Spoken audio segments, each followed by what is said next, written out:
Going. And it should be live shortly. Okay, there we go. The stream is live. Hello, everyone, and welcome to Adventure on So Many Levels. We're going to play some Dungeons and Dragons. Yeah, we are. I'm Christiana Ellis, the Dungeon Master, and I'm also sending out the going live tweet. And now that's done. Our players tonight, Chooch Schubert as Autarky. Hello, hello. Vivid Muse as Amethyst in the wrong window. I'm sorry, and hi. That's my fault. Everyone's moving I'm around. in the wrong window. I'll just get mine out of the way now before I move too far. Hey, y'all. Oh, right, yeah. Good one. I'm used to being last. I was all disoriented. Yeah, I know. I went to you next because you were in Starla's spot. Starla Hutchton as Nirakina Ethu. Greetings and salutations. Jenny Meltzer as Cadence of the Water. Hi. James Meltzer as Ket of the Sands. Hey, you all. Mark Kilfoyle as Alaric Copperbeard. I know I like to see mountains, but this is going to be different. And I did do Chooch first, right? I did get did, you already? yes. Okay. So, and we are expecting Jedzia Axelrod along very shortly, so everyone just sit tight until she comes. But so let's talk about what happened last time to you level 20 gods of myth and legend. Who wants to sum up?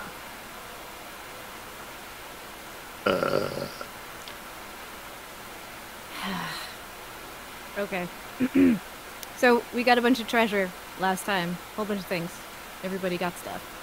I don't know what some of these people got. But yeah, got stuff. And then we took a boat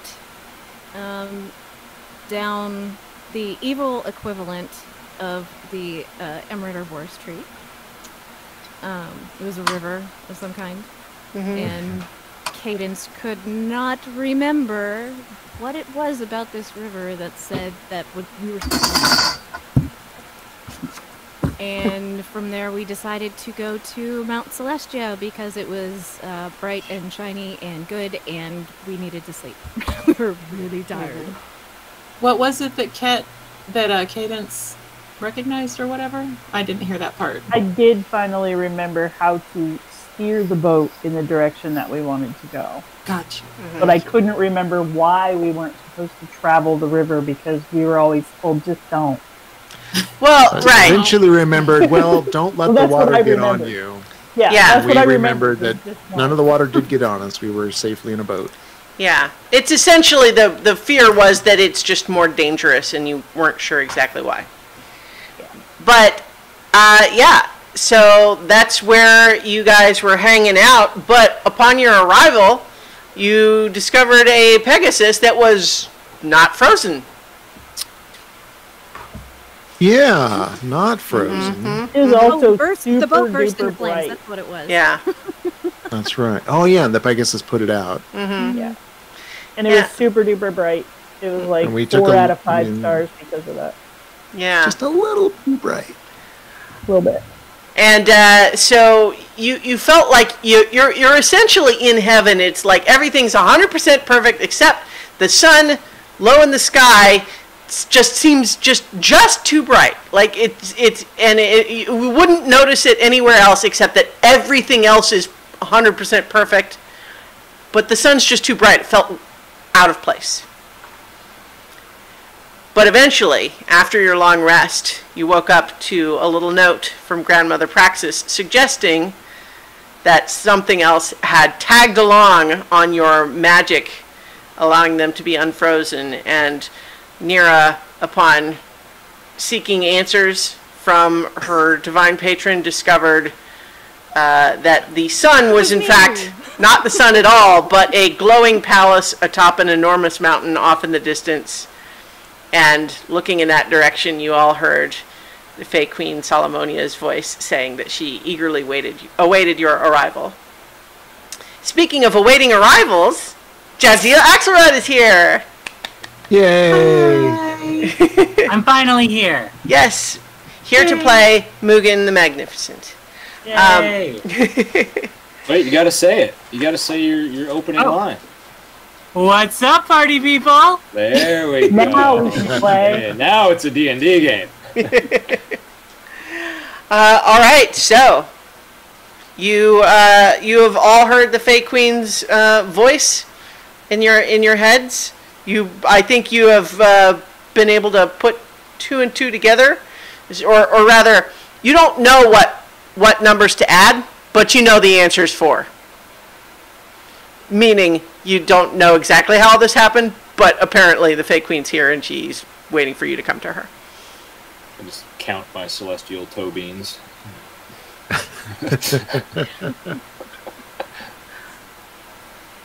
So that's the passenger. Is that you? Oh, glorious Queen Solomonia? Is it really you? It is, although now you can be forgiven for not knowing this yet. But now I shall be furthermore addressed as Empress Solomonia.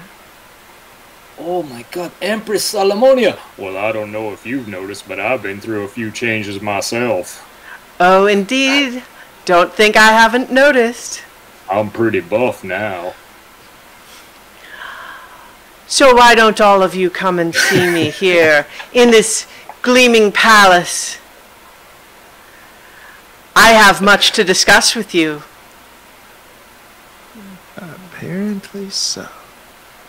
Well, yeah, guys, come on. I mean, we got to do it. Yeah, I guess the how do we Empress. get up there? I mean, You're so ridiculous. I can summon my mount. I guess we figure out how to get up there. All of I us. can summon. I'll use Qual's feather token Okay, great. and summon the big bird. Yeah, I think this is the first time you guys have actually done this.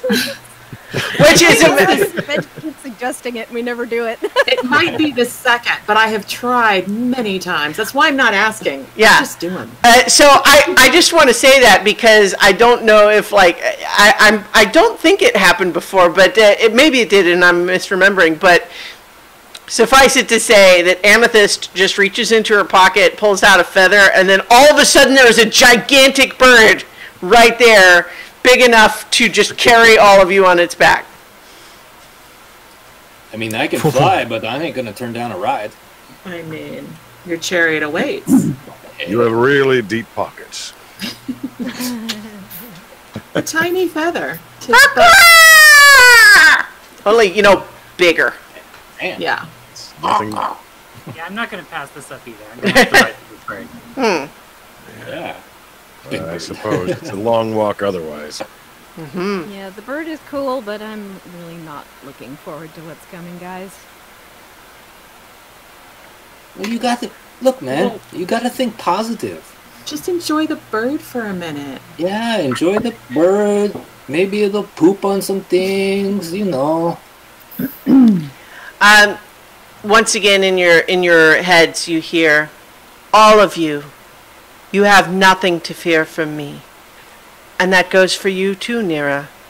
We'll discuss the details when you arrive, but worry not. Yeah, that's a surefire way to worry. Suit That's yourself, like Alaric. saying, "Trust me." I hold on. Let me get my planetar thing here. I use my telepathy and say back to the Empress, they're just a bunch of natural-born worrywarts, man. I find this is true of many mortals. I'll just yeah, okay. I won't say anything else. Amethyst is sitting on the bird up at the front, just talking to it as if it was like a real, actual bird, and just like waiting for her rude friends to come get on this ride that she's summoned. I mean, it's a real bird. It just kind of sleeps as a feather token sometimes. Oh, I thought it was like a fae thing. Aw, pet, lots of attention then. Yeah. I mean, it's not like a construct. It's not conjured. It's just like, yeah. Anyway, it nuzzles its enormous head at you. But all of you are borne aloft on the wings of this enormous bird. I will allow you, Viv, to decide and determine what the bird looks like. I was hoping you'd say that. Because, like, I've been picturing it, like, with wings that look like rainbows. Nice. The central body, I haven't, like, I don't know, we could maybe make that, like, sky blue or something, but I like the wings to be, like, rainbows arching out. Very nice. I approve. Cool. So, you are all carried into the air. You fly across these incredibly lush and beautiful landscapes, roaring waterfalls and rivers and orchards and mountains and hills, and everything is just amazing. But you're heading towards this incredibly large mountain, and you guys have all seen Mount Rashama on the Prime Material Plane, and it's real big. This, though, feels supernaturally big in the sense that this plane is not bound by ordinary physics of any kind, and in fact, you wouldn't be surprised if there's an element to which it's bigger on purpose. You know what I mean? Like it's deliberately made to be bigger than anything on the material plane. But as you are climbing, you find that the air does not thin or grow cold. You're very comfortable. Although, certainly, you are heading directly into this glare, which you realize, like, it's almost like when the sun is reflecting off of a polished object, but there's not really any other sun that you see that would be giving the light to reflect. It's just glowing. It's giving off that much light. But as you get close, you find that it's not so much that it gets dimmer. You feel like you get used to it, but you suspect there's a magic influence going on. You are sort of entering this aura wherein you are magically capable of distinguishing light and dark within this otherwise incredibly intense glow. And this is a crystalline palace with towers and spires, and it's just amazingly gorgeous. You see each tower flanked by various celestial guards that all seem to be frozen. But many of them look very much like Ket's planetar form. But you do see here and there a couple of other Pegasi flying around, and you do see some animated individuals moving to and fro. They do seem to be celestials of some type or another, doing various business, but it does seem to be a subset of the overall population of this castle. But as you approach, you realize there is a great big courtyard that seems the obvious place to land. I would like to check my amulet that had the mountain, but it had the sun symbol behind it. Mm-hmm. Has that changed at all, or is it still has the sun with it? It looks the same. Okay. Mm-hmm. In fact, though, you do sort of realize that, like, as you were approaching and seeing, like, the sun shining, like, from the palace on the top of this mountain, you realize that it actually looks very much like the image on your holy symbol. So, do you land in the obvious courtyard? Yeah, I mean, why not? Yeah, sure. Who's driving the bird? Amethyst would be. So yeah, I'll just direct it down to the central area where it looks like we could disembark comfortably. All right, so one question that I want to briefly ask Mugen before we get in here, and that is to what extent Mugen would be familiar with Fey Queen Solomonia of the Dawn Court. Now, I definitely think that Hu Li Jing and the Fey Queens of the Feywild travel in some of the same circles. Oh, sure. I like the idea that Mugen knows her by reputation, but not through experience, that this is his first time being in her presence. Perhaps because she and Hu Li Jing move in the same circles, Hu Li Jing maybe is a little more protective of her monks in relation to the Fey Queen than she might be of other people. Yeah. So this is someone that he's heard a lot about, but even on the little secret behind-the-scenes missions that he's done throughout the series of so many levels where you guys didn't know he was a background character, none of the ones where you were directly involved with the Fey Queen was he involved in. Right. I think what you would know of her reputation is that both of the Fey Queens don't fit neatly into the mortal characterization of good and evil. They tend to be into what they're into and kind of amoral beyond that. Like, from their perspective, evil is anything that opposes them. Sure. And good is anything that pleases them, right? But in particular, one of the things that Solomonia has always been really into is wanting to know everything. Like, secrets kept from her, doesn't like that. Wanting to know everything about what's going on anywhere, that's her jam. That's what she likes. Then Hu Li Jing definitely kept a lot of stuff from her, especially her monks. Yeah.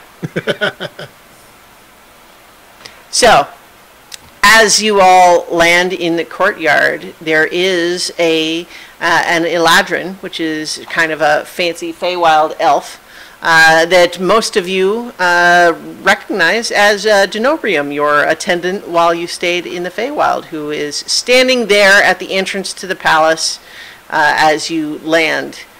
And he is currently in an autumn color scheme. And he greets you and says, "The High Empress Solomonia bids you welcome to her new domain.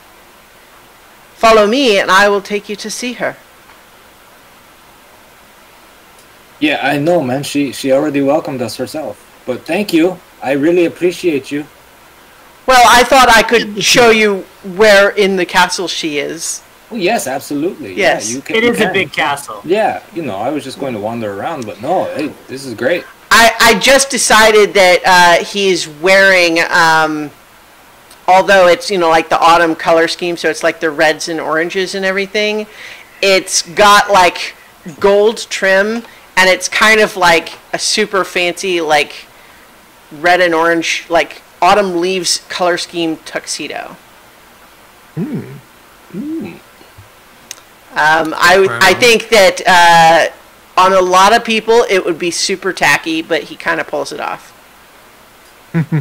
I can dig it. It's kind of like a David S. Pumpkin suit. Yeah, all right. Yes.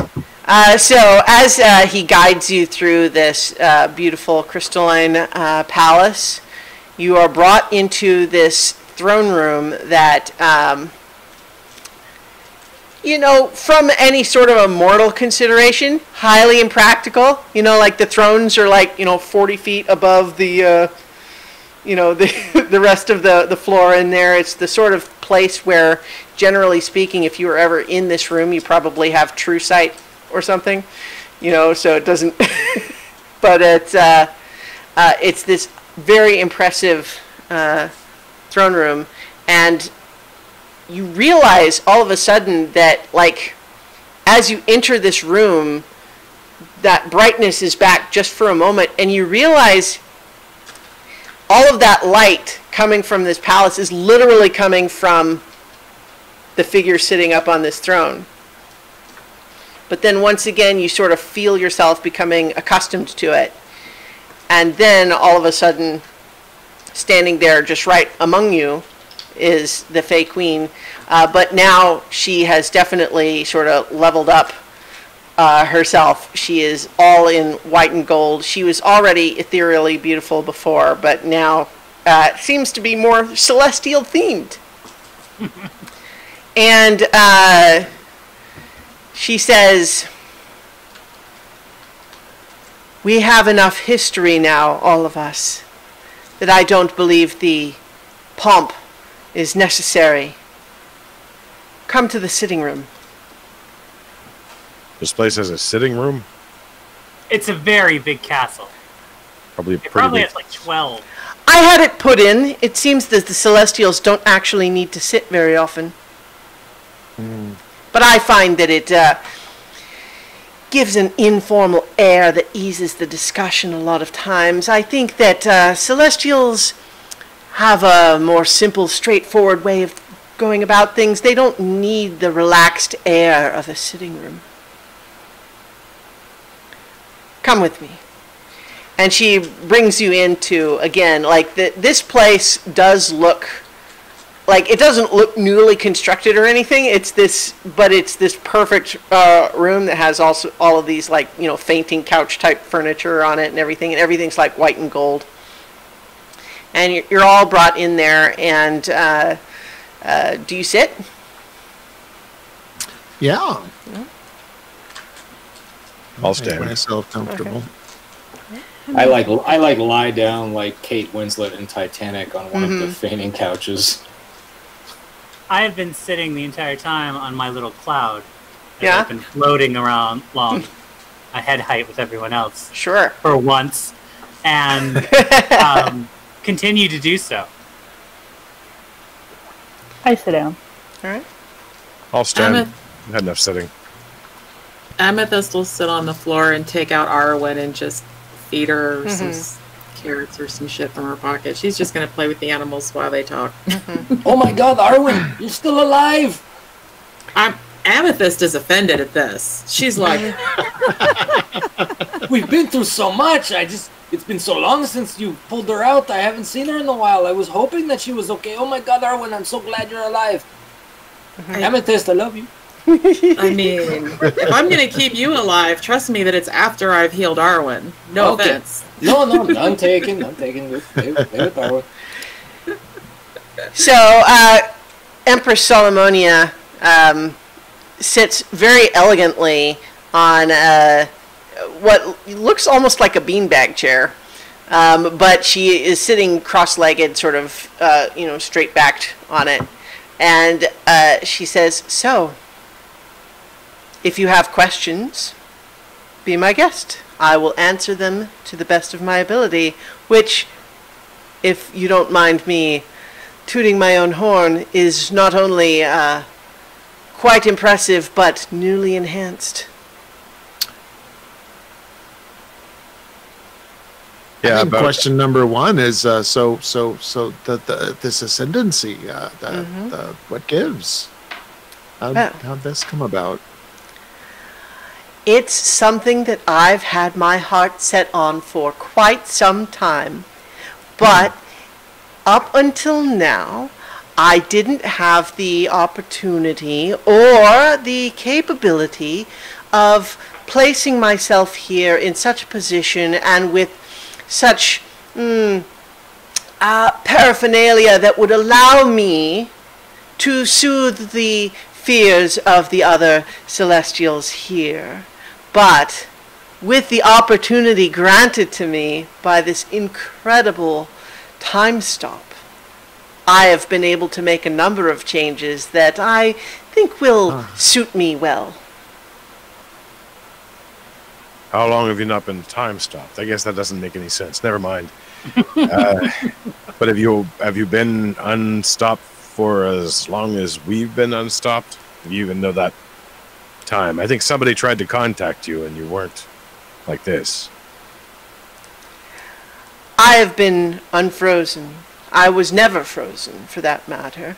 I always was able to maintain my flow of time personally through my connection to Nira. Called it. Well, not her, but I knew somebody was going to be loose. Connection. Oh. Nirakina, when I saved your life, a part of my essence took the place of the severed part of your life tether, and that connection between you and I granted me the same freedom of movement that you enjoy. And for that, I thank you. And I want to set your mind at ease, because I fear you have a mistaken impression of what I ask of you. When I told you, once upon a time, that my price was something that you wouldn't understand yet, it was because I knew that one day would come when you would be granted incredible power, and that I would be able to gain as a result. That has occurred. The scales are balanced. Once all of you resume the normal flow of time, our arrangement will be complete. Your life will once more be your own.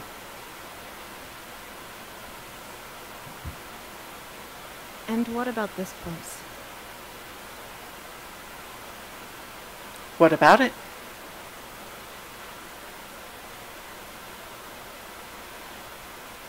It will remain under my leadership, of course. Why?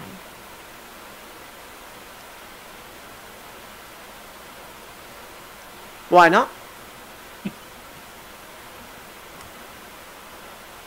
You already had a queendom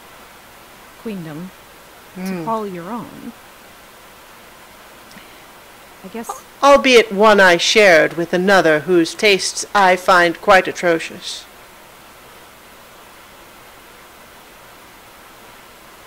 Suppose that's And I have not ceded my domain in the Feywild. I have merely annexed, as you might say, more territory. What happened to those who were here?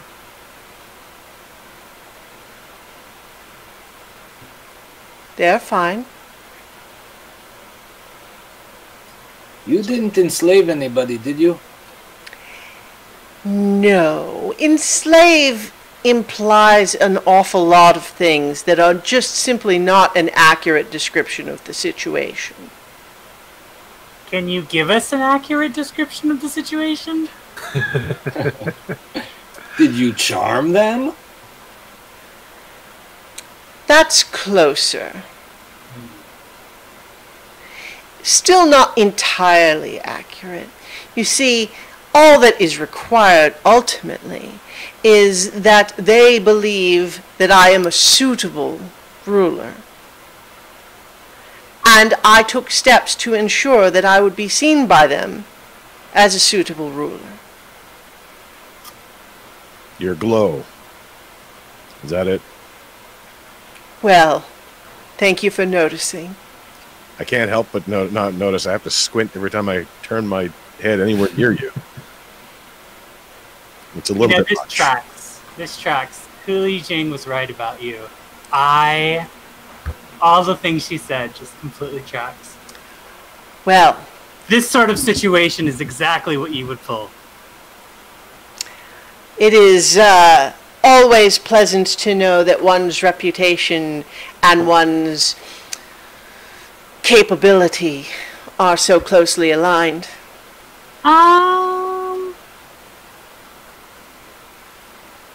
what's one way to look at it? I'm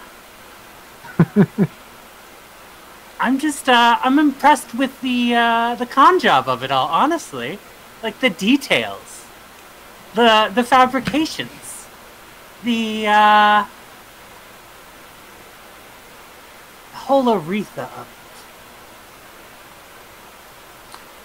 Well, thank you. And that wasn't really a compliment. Fair enough. I know you indirectly through a number of channels, but... Yeah, I get around. One of the heroes of legend. Yes, indeed. You travel in powerful company indeed. That's kind of my thing. I notice a certain glow about you as well. I hope that Hu Li Jing has not suffered some accident.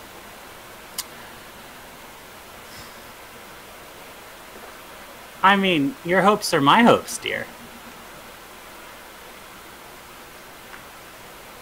Well, let us leave it then at you are welcome here in my domain. And of course, you can expect invitations to my next gala. Oh, I never go to parties where I'm invited. I understand the impulse. They are pretty good parties, though. I'm enlightened, so I don't really do parties. No, it was a pretty good party. Like there was some fighting, and like Nira and I like kicked this bear guy's ass. It was great. I mean, that sounds really good, but have you guys ever looked at the sky? All the time, dude. Yeah, man, the sky reminds me of like cotton candy. Man, quit talking about that stuff. So, Mugen, you feel like she looks at you and somehow telepathically communicates a wink that she doesn't actually make with her face.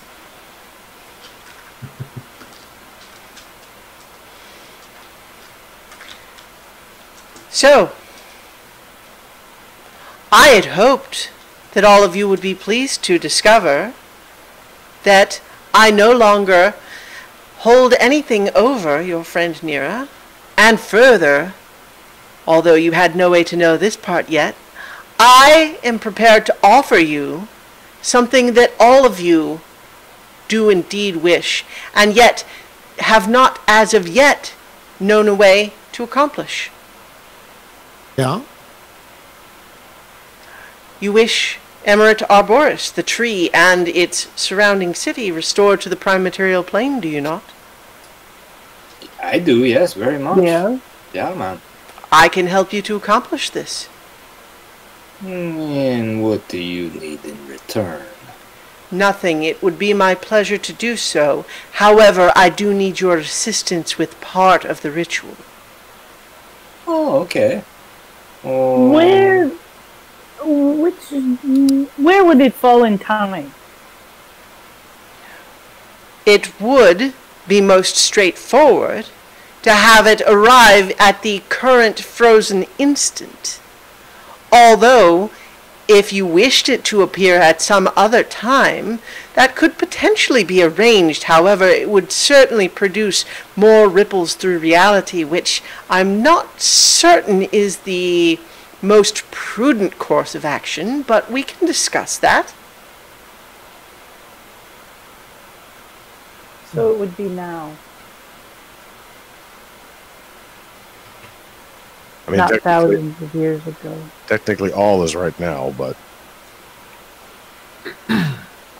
I can guarantee you that all of the individuals currently occupying the city in the Astral Sea would themselves be transported as well, harmlessly, to arrive in their current condition. And then, presuming that you eventually unfreeze time, they would unfreeze along with everything else.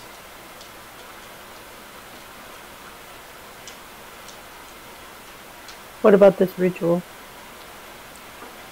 Well, what it entails requires a little bit of understanding of the cosmic planes and how they align.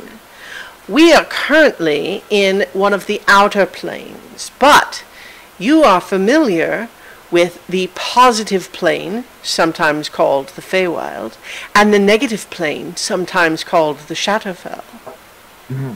Those planes are mapped much more precisely to the prime material plane.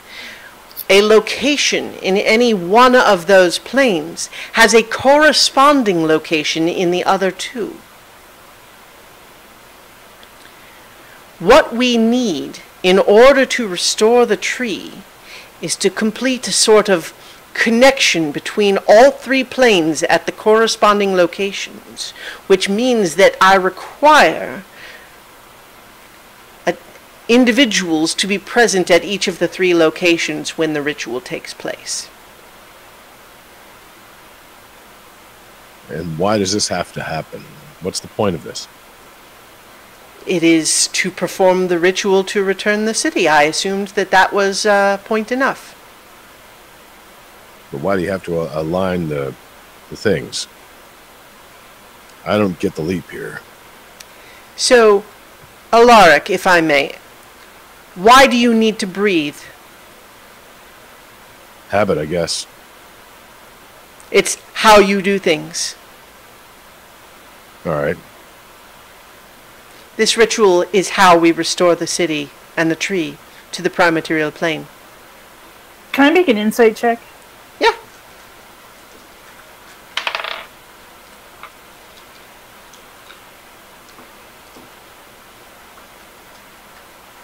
Uh, 22. She seems sincere, but I mean, you also know that, like, you feel like you're not sure you would be able to tell if she was lying.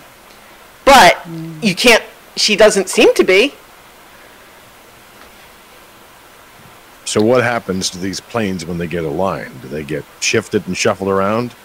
Do you shove the current occupants out like you have in this place? Alaric, I certainly understand that out of everyone here, you seem to have held on to the most distrust for me, and I do not take this personally. I understand that it is based on your own experiences. And I know that you have a desire to minimize any possible harm that might come to individuals of all planes. Let me be entirely clear that right now, as I was when you brought the Codex Panoptica to me, I am extremely pleased with what all of you have already done for me. And this is an act that I do in order to express my gratitude to you. I would not offer a ritual such as this if it would be destructive in any way. Instead, I have found a way to accomplish something that I know all of you wish to see done. It is not for my own ends. I just feel like too many times, too many things that have been too powerful have moved the worlds in ways that we didn't know, or even consequences of what we did. I don't want to change too much more. I don't not want to see the tree return. That seems like it's right. Well, then I suppose we have a ritual to perform, don't we? But if you shift a building to line up the fireplaces, you're bound to knock some stuff over. I just want to make sure we're not breaking anything precious. Well, as it happens, that is precisely why I need each of you, or however you choose to split yourselves up in this regard, but I do need, as things currently stand, I mentioned that there is the corresponding location in each of the three planes, the prime material plane, the Shadowfell, and the Feywild. When the tree is restored, it will displace the things that are currently in those locations. times. And so, in order to avoid any unnecessary destruction or harm to any individuals in those places, I would suggest that whoever you send to each of those locations make an effort to move or relocate those individuals who might be in those locations prior to performing the ritual, so as to avoid any unneeded destruction. So we're uniquely situated for this kind of furniture moving. I get it. She does have us pegged in that way. It's good to be unique, I guess. It certainly allows you exactly what you wanted to do. Move things so they don't get hurt. Yeah, I get that. Yeah, but he didn't want it to be someone else's idea. It's not that either. It's just I don't fully know what the consequences are, and I know that her power is far more than I could ever imagine. Let's look at it this way. Somebody moved that whole entire place already once. There's an empty spot where it needs to go, waiting for it to come home. All right. Well, I mean, I can move things. I don't know about any of the other ritual parts, but at least I can do that. Because I have the tools necessary to do so, I can give you some insight as to what occupies each location presently, if that helps you all to decide how best to divide your efforts. That makes That was sense. actually Sure. my next question. In the Feywild, a festival has been going on for some time, and I don't mean just in the sense that the universe is frozen. It has occurred there for many decades as individuals come and go, but it could be moved. In the prime material plane, the crater is much as you left it, although a creature known as an androsphinx has taken up residence there. I believe that he believes there is some sort of prophecy to be fulfilled. And in the Shadowfell, it's an old friend of yours, the Mistress of the Dark. I believe that she is still smarting from your last interactions. But, then again, all of you have come out on top in the last 2 times you interacted with her, so I'm sure you'll be able to take care of it. Well, All you need to do is persuade her to move out of the way. she did thank me for sending her home. Well, then perhaps it will be trivial. I doubt that. When is it ever? Yeah. So I have the capability here in my new position to transport any who would choose to go to the various locations, but I will leave it to all of you to determine who best for each destination. We do, however, need at least one individual at each of the 3 locations when the ritual is performed.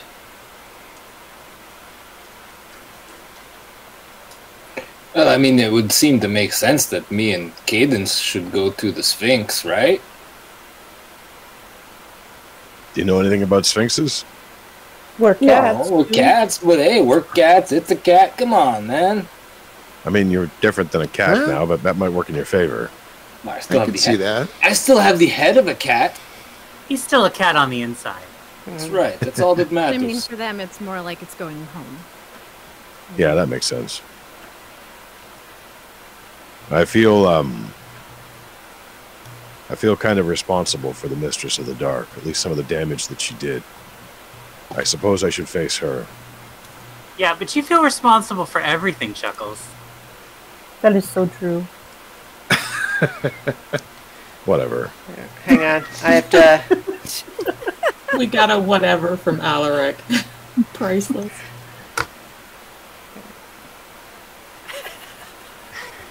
Secretly high fives Mugen.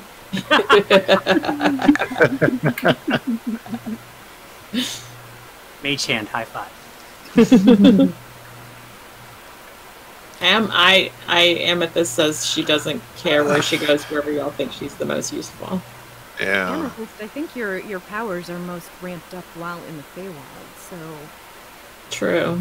Oh, that's very true. Yeah. Yeah. Archie, I do Archie. think that maybe Nira should go with Alaric since she seems to have some favor with the Shadow Yeah. Queen. Yeah, I didn't do well at all in the Shadowfell. Hey, well, yeah, I mean, that's, I'm down with that. Mugen, do you have a preference? Let's see. Eeny, meeny, miny, mo. Well, unlike our feline friends, desert heat dries out my fur, so I'm not going there.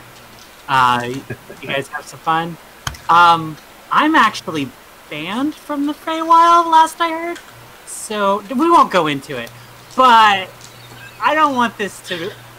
I mean, time stopped, so I'm sure there won't be a problem. But just in case, maybe I should go to the Shadow Realms. It's amazing fun. You'll love it. Oh! Looking forward to it. I'm actually kind of jealous. I liked it there. It was a miserable gray shadow. But you had beer. You just like, I want beer. And there Yeah, it that's goes. That where was the- pretty great. That was the beginning of the problems I had. I don't know. It wasn't all bad. Remember that weird room that you guys found? That was pretty cool. Maybe I should go to the Feywild.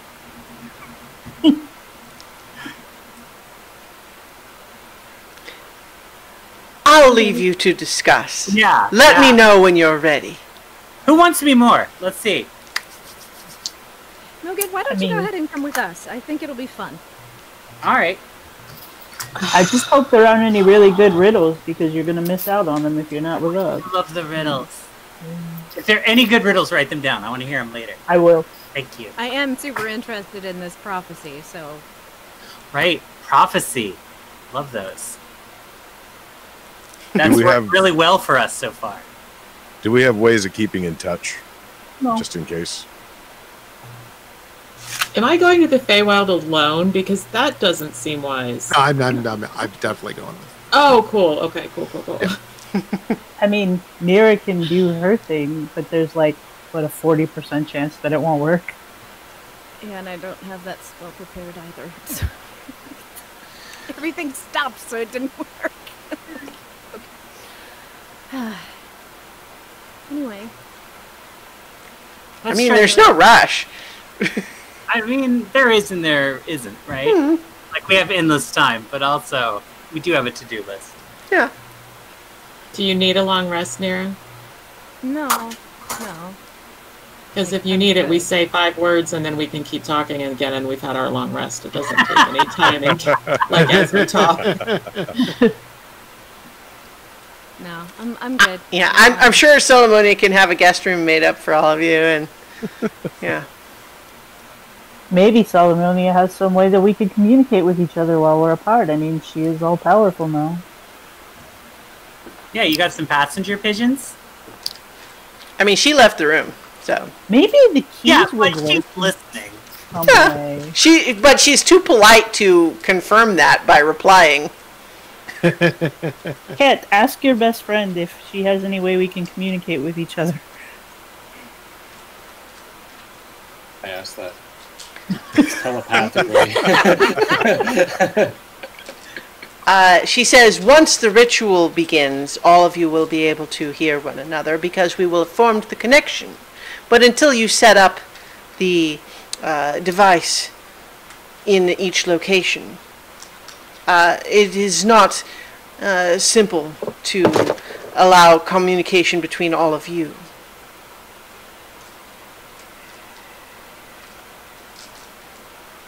Okay. Yeah. Okay. I mean, I thought you were an empress, but sure. I guess there's limits to everyone. So, Okay. how did it go when you attempted to use Hu Lijing's power, Mugen? Well, modesty forbids. Of course. When the hell has that ever held you back? That was really good, Alaric. Secret high five. No, that was good. That was good.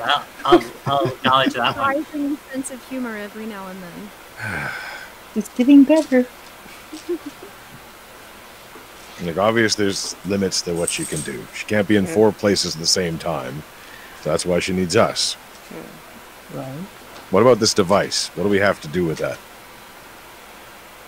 Are you calling her back in? Because you kind of tricked me into having her reply anyway.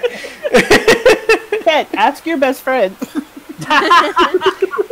Everything's going through. So let's bypass the RP of that. And essentially, what she explains is that essentially there is sort of a magic staff that you're each going to get that you need to plant in the ground at the location, and it will glow when it's in the right spot. So there's no question of like where to put it. But once it's planted in the ground at all 3 places, that will begin the ritual.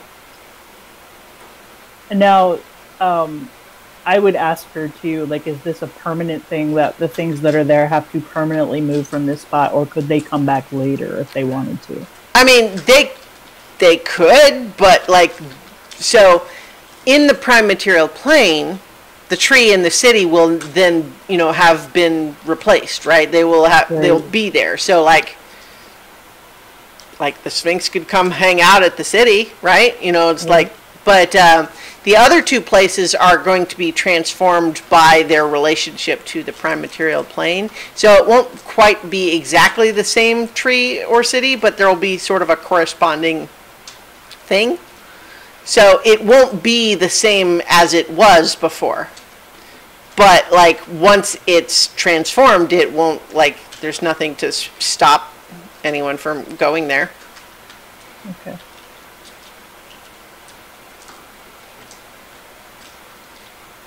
Good luck convincing the Shadow Queen. All right. So Love you all.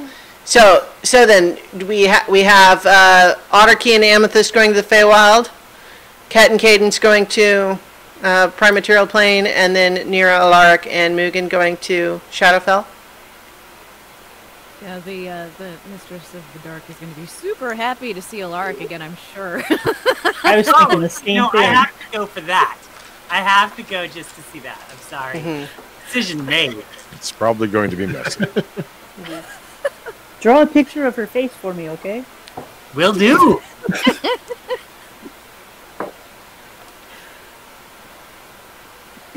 So, is everyone ready then? All right.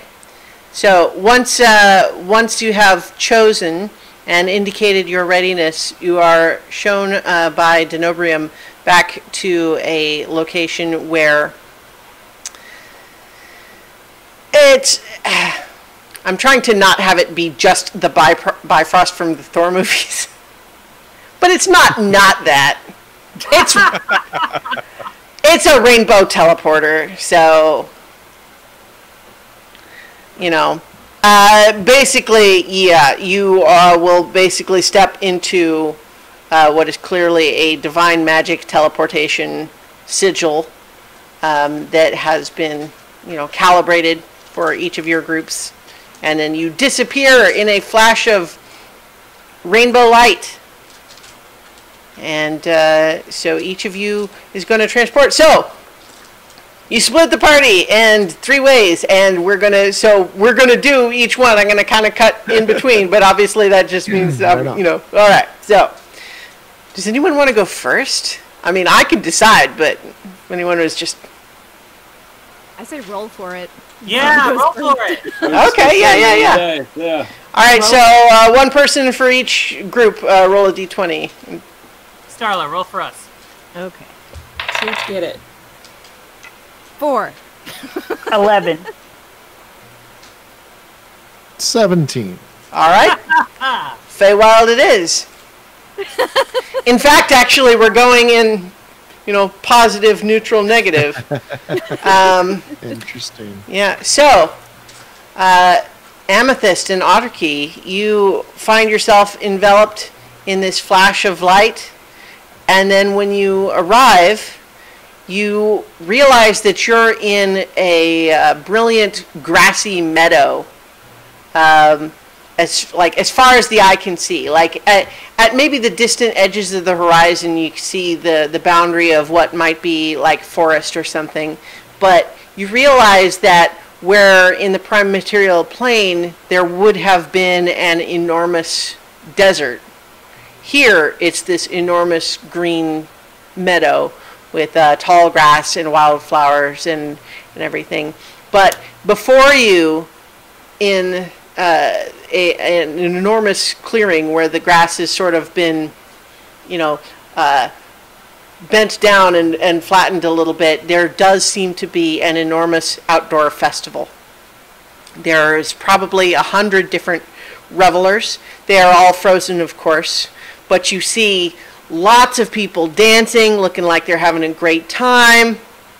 There is clearly a magical suite of instruments that presumably are playing music. There's a hovering flute and a violin and a lute and a drum, kind of looking like they're probably providing music, but they're just floating in the air. There's tables of food laid out. There's people kind of hanging out and talking and laughing, and it seems like it's this big, this big festive celebration right at this location, and you feel that this golden staff that you've been given feels like there's who's carrying it.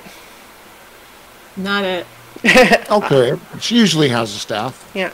So, and you feel like there's a little bit, like just holding it, you have sort of a little subconscious tug that seems to be indicating that, yeah, right in the center of this whole revelry is where it seems to want to go. But you also just recognize, looking around you, that in theory, what is going to be replaced here is the size of a city. So it's not just this small area where the party is, it would be everything for quite a ways around. Right. Wow.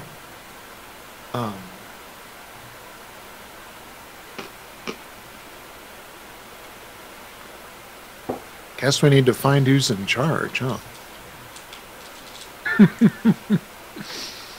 Amethyst is going to grab a big handful of the Feywild grasses for Arwen and just look at Archie and ask, so when we plant it, these people are just going to what? Nothing happens until all three are planted.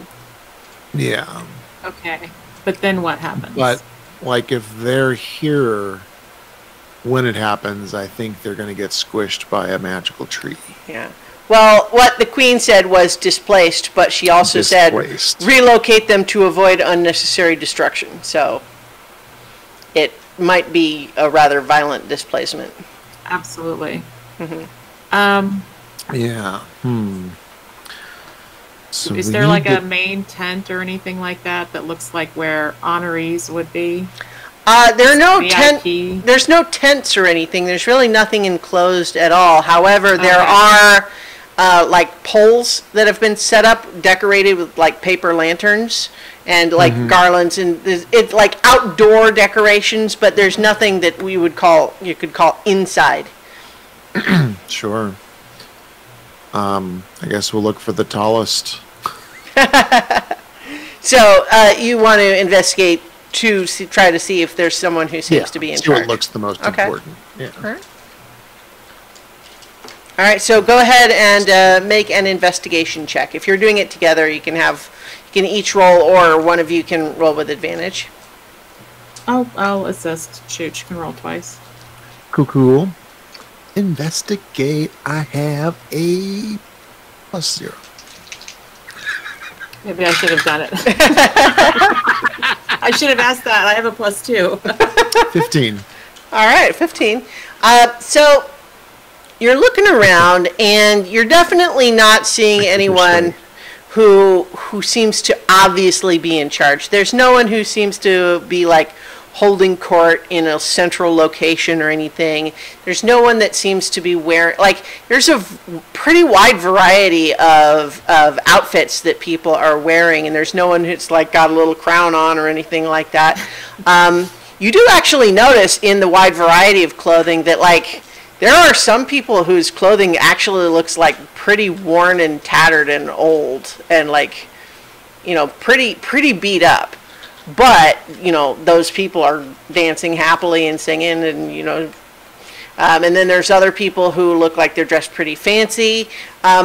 Incidentally, I keep saying people. I should be clear. This is all manner of different fey creatures. Many of them seem to be, you know, Eladrin. There are some that you think might actually be humanoid races from the prime material plane that are here participating as well. There's fauns, there's centaurs, there's minotaurs, all different variety of different fey creatures that all seem to just be joining in this revelry. You do find that, sorry, dropping a D4, wouldn't want to leave that on the floor. So you do, however, see that there is, there does seem to be a small clump of individuals that are the fanciest dressed, but it's not like an obvious they're in charge, but like short of any other obvious indication. Is there anyone in uniform? Uniform? So there are some people who are dressed in various like things that might be uniforms, but it's not like none of it's what you would call formal. Like even the people who do seem like they have some sorts of uniforms on them, seems to be like they're in party mode. Like, you know, it's the equivalent of necktie around your head and open collar. You know what I mean? Like no one looks prim and formal. Everyone's having this party. Yeah, everyone looks like they're having a great time. Yeah, if if Nugan knew what he was missing, made the wrong choice. The sound and the music is pretty catchy. Well, you can't hear it because it's frozen. Yeah. The instruments are frozen. You can assume, I mean, just based on everyone, like, there's lots of people dancing. Archie feels it in his soul. Right. So, I mean, if this has been going on for a long time, then I suppose those that are threadbare have been here the longest. They might know the most, though they might be the most lost. I'm not good at this part. Is there... I guess those fancier folk, I mean... Is there anybody that is maybe not old, but I would be like middle age, whatever that looks like here, that is talking with a group of people listening, like they're storytelling or leading or something like that, but like basically just one person talking and everybody else going, or you know what I mean? Yeah, I mean, there's various like sort of small conversation circles, but they're generally no more than like 4 or 5 people each. Okay. So, closest then?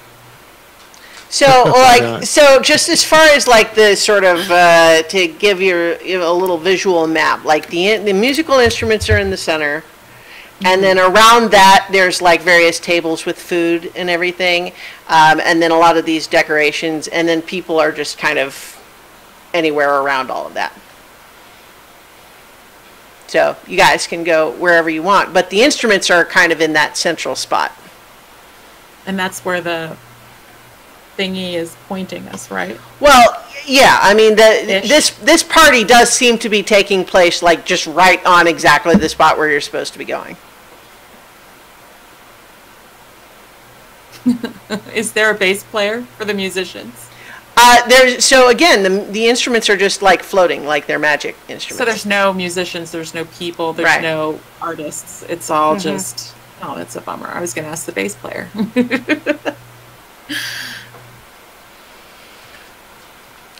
So- All right, so Yeah, pick two people, Archie or I will.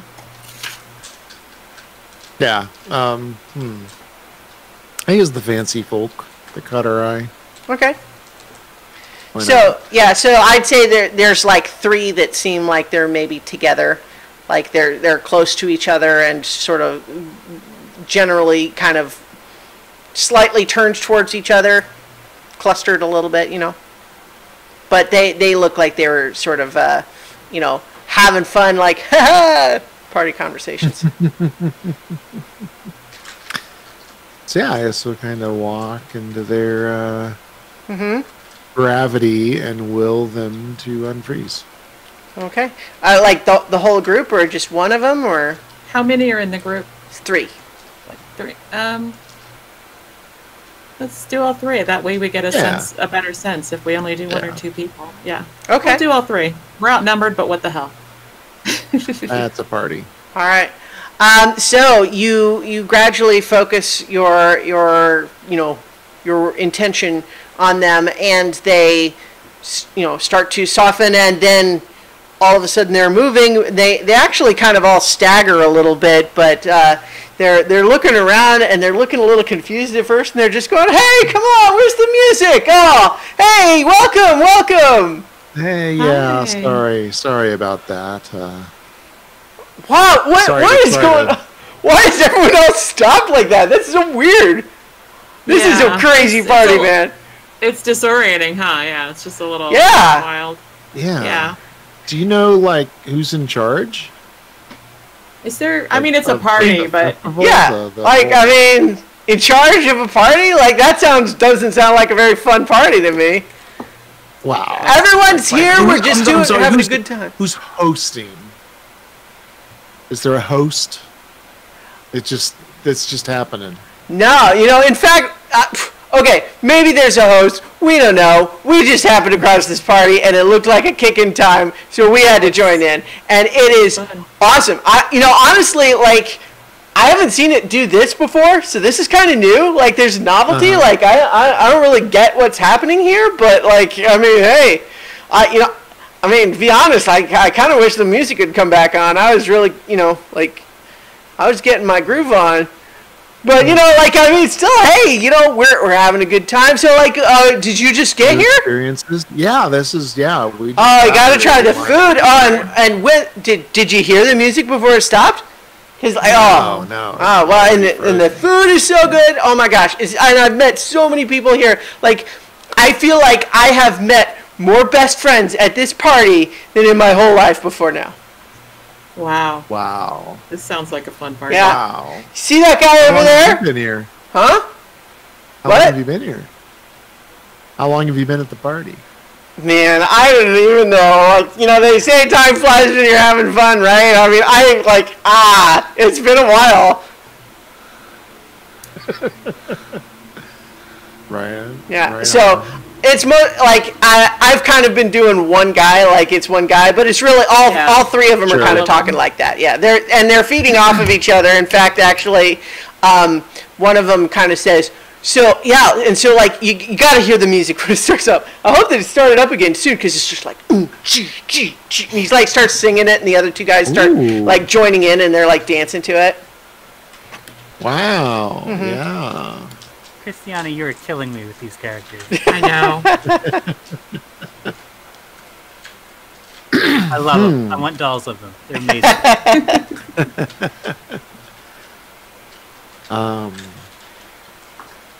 Yeah, I can't really think of anything else. Why is Yeah, everybody yeah, else let's- frozen? Like what's happening right now? Why don't you we're gonna go check on these people over here. Why don't you go check on those people over there, and we'll figure it out. Okay, cool, yeah. Have a drink, anyways. Oh, it's a mystery party now, maybe. Ah. Oh, you think? That's totally got to be what it is. And they're like talking to each other. It's love like, games. oh my gosh, yeah, like it's a game, right? So we got to figure out, like, maybe it's tag or something like, we're going to tag someone else, and then, yeah, cool. Okay, yeah, we'll go over there. And yeah, you head that way, we'll head this way. And as they kind of start away from you, they kind of gradually slow down to a stop.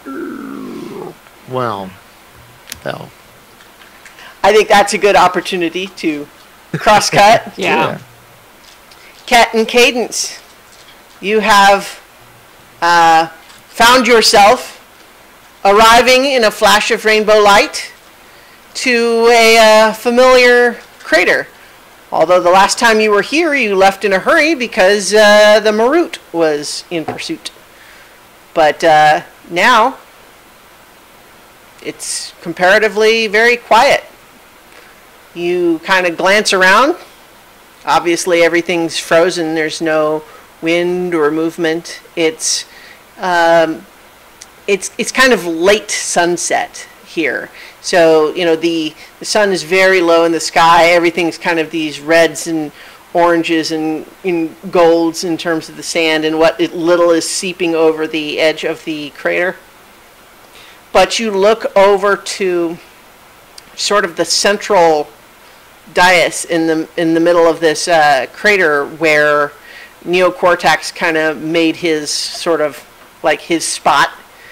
And you see that kneeling there, frozen, of course, is a sphinx. So this is a large creature, So if it were standing, its head would probably be like 8 feet off the ground.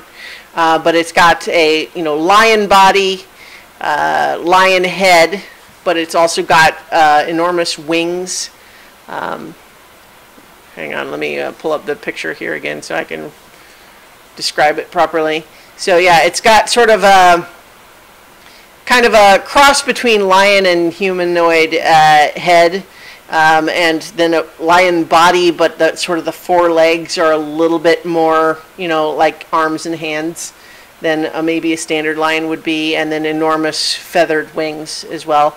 But it seems to just be in repose right now. It's just sitting in that spot, kind of frozen, but staring into the distance. Look, you guys are like practically twins. Well, man, clearly we gotta wake that thing up, right? Yeah, I mean, he could be your brother. Yeah, man, I'll call him Cat. Okay. If that's what you want. I mean, maybe he has another name. Who knows? Well, we'll wake him up and ask him, So we start walking towards him. Okay. Yeah. Just for the record, I look ridiculously creepy with this giant dragon mask face on. Yeah. So which color is it tuned to? Blue. Blue. Okay. Yeah. So for anyone who does not recall, having found this, you know what? Hang on. I just realized my audio is, I think, clipping a bunch. So let me fix that real quick. Yeah. Apologies for everyone up to that point. Hopefully it won't be too bad.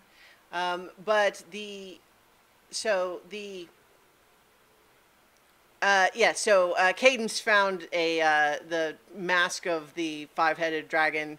So from the shoulders up, she essentially has a blue dragon head. And then below, she has got cat body, including the tails and everything. So it's super cool armor. Yeah. Mm-hmm. And I'm like the complete opposite of you. I have the cat head and like the human buff body. Mm-hmm. Yeah, man. So neither one of you resemble actual your original people. No. They're gonna run screaming when they see you. No, man. Maybe. They know what's in our heart. Okay, let's wake up the Sphinx. Okay. Yeah, let's talk to him, find out what his name is.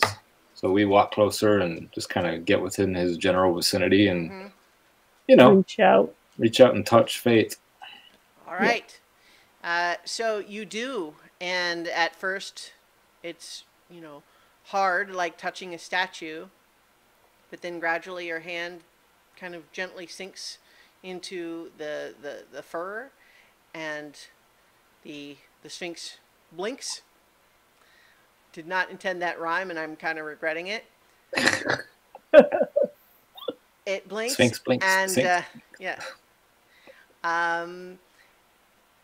as the sun sinks, it looks around at you, and then sort of rumbles in a sort of a deep, throaty voice, and it says, "I am Ambariku.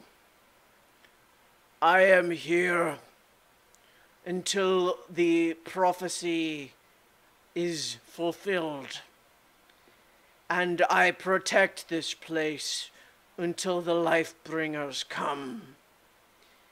If that is you, I will need to verify that. If that is not you, then I must ask that you leave at once." How do we know if that's us, though? We just brought you back to life. We're the Yeah, life you bringers, were. man. Hey, man, you were like frozen like a popsicle. The Lifebringers will know the answer to 3 riddles. Oh, 3 riddles. Here we go. I suck at riddles. Let's go. Then you wish to accept the trial. Yeah, Heck yeah, man. we have to because we need a favor from you as well. We just killed a 5-headed dragon. Bring it on. This is not persuading me that you are the Lifebringers. It was a really evil 5-headed dragon. It was a bad dragon, man. Come on. Okay, what's the trials? Riddle me this. Very well. But know that there are consequences for failure. There always is, man. Mhm. First, this thing all things devours. Birds, beasts, trees, flowers. It gnaws iron and bites steel. It grinds hard stones to meal. Slays king, ruins town, and beats high mountain down. What is it? Time, man. That is correct. You got that really fast, so we're going to go ahead and cut to Shadowfell. Yeah, man. We know our Tolkien. But that was a good one. And then I says to him, "I'm not married to a donkey. I'm married to a gorilla." I don't get it. Don't explain it to him, Mugen. I guess he had to be there. Anyway. So, You have to explain it didn't work.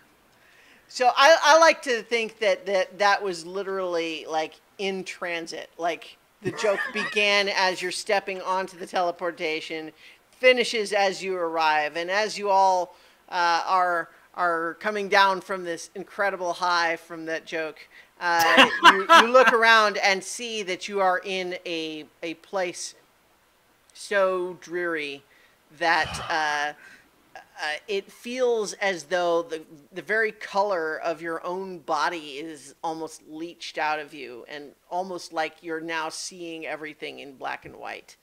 It is a sensation familiar to those of you who spent time in the Shadowfell before, but you now see yourself within what looks to be sort of an endless swamp flat. And it's dark. There is no light at all in the sky. There's no stars, no moon. So, do all 3 of you have dark vision? Do you have dark vision? No, I do. Okay. Mm-hmm. I do. think so. Oh, yeah. Yeah, I think so. All of you are seeing only with your dark vision. So all the more then that everything would be essentially like in black and white because you're seeing only with your dark vision. But you see that around in the distance there seems to be this, sort of flat, marshy, awful sort of swamp. But you do see that ahead of you there does appear to be it's a little hard to make out what it is. It's sort of it's an irregular shape in the center that is kind of like it's maybe a cluster of rocks or something about 25 feet tall. That's a little hard to make out, but that's really the only landmark of any kind in your immediate proximity. Well, I'm glad to be out of that damn sun. It was pretty irritating. Yeah, I Who's got the imagine you staff? feel right at home here. Not exactly, but at least it isn't painful. Who's got the staff? I guess I'm carrying it. Yeah, that sounds right. You got it. Yeah. So you do, when holding it, feel a kind of slight subconscious tug in the direction of that stone thing. Into the swamp we go. I guess I'm the only one who has to hoof it. Enjoy your really flying. you're really already in it. This it extends as far as you can see in every Nope. direction. I'm the only one who has to walk. That's true. I am Yep. hovering in my wonderful glowing cloud. That's fine. Oh, This I is can fine. conjure up a glowing cloud for you too if you want. Why bother? Yeah, you just seem happier down there. Let's get this done, shall we? Boy, you two are fun. Okay. I'm gonna enchant Chuckles to fly so he doesn't complain the whole time. This And we're doesn't- just You're casting fly on. I'm casting fly, just raising him up out of the swamp. He's now sitting on a little golden cloud of his own. He's like, come on. It's a waste of power, but fine. It's my power to waste. Yeah, just remember that when you don't have it later. I don't know how she's going to what react. he means by that is thank you, Mugen. I'll Right. translate. You know what? This is what I needed the whole time, a Chuckles translator. Thank you. Thank you. Now, I don't know how she's going to react. When we interacted before, it wasn't exactly... I don't know. It wasn't exactly on the right foot, I guess. I'm so shocked. I What didn't... happened? Okay, so long story short, Alaric wished her from here to somewhere else. Okay. She ended up on top of Mount Rushama. Okay. And then there was this whole big battle, and we ended up putting her in the Iron Flask. Oh. And then I'm a little foggy on kind of what exactly happened, but from what I understand, Jinxie posed as me and got the bottle. Somehow talked them into that. Like, good on her. But I mean, It yeah. sounded like a reasonable thing you might say. Sure. She was Anyway, really so she good got at the deceiving people. I mean, she was at that. Is. So she got the bottle, let the mistress loose.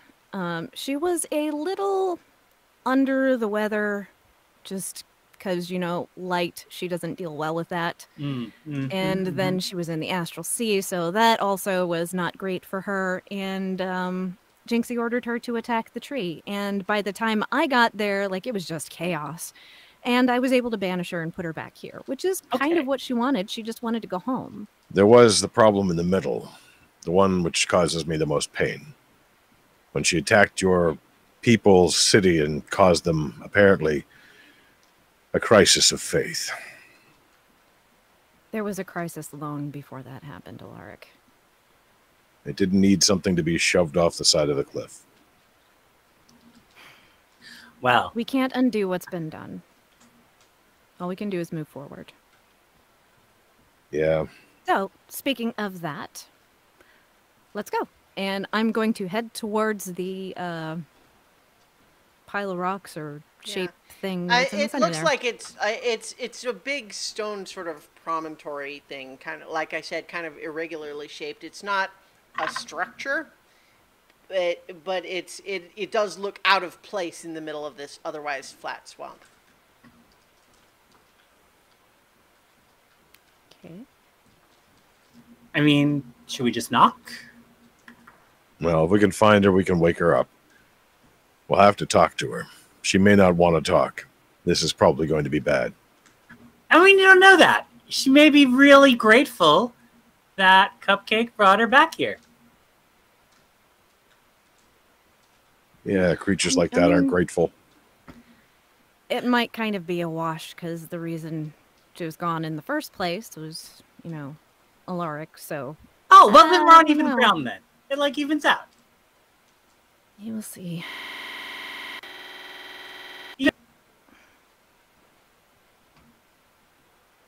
Yeah.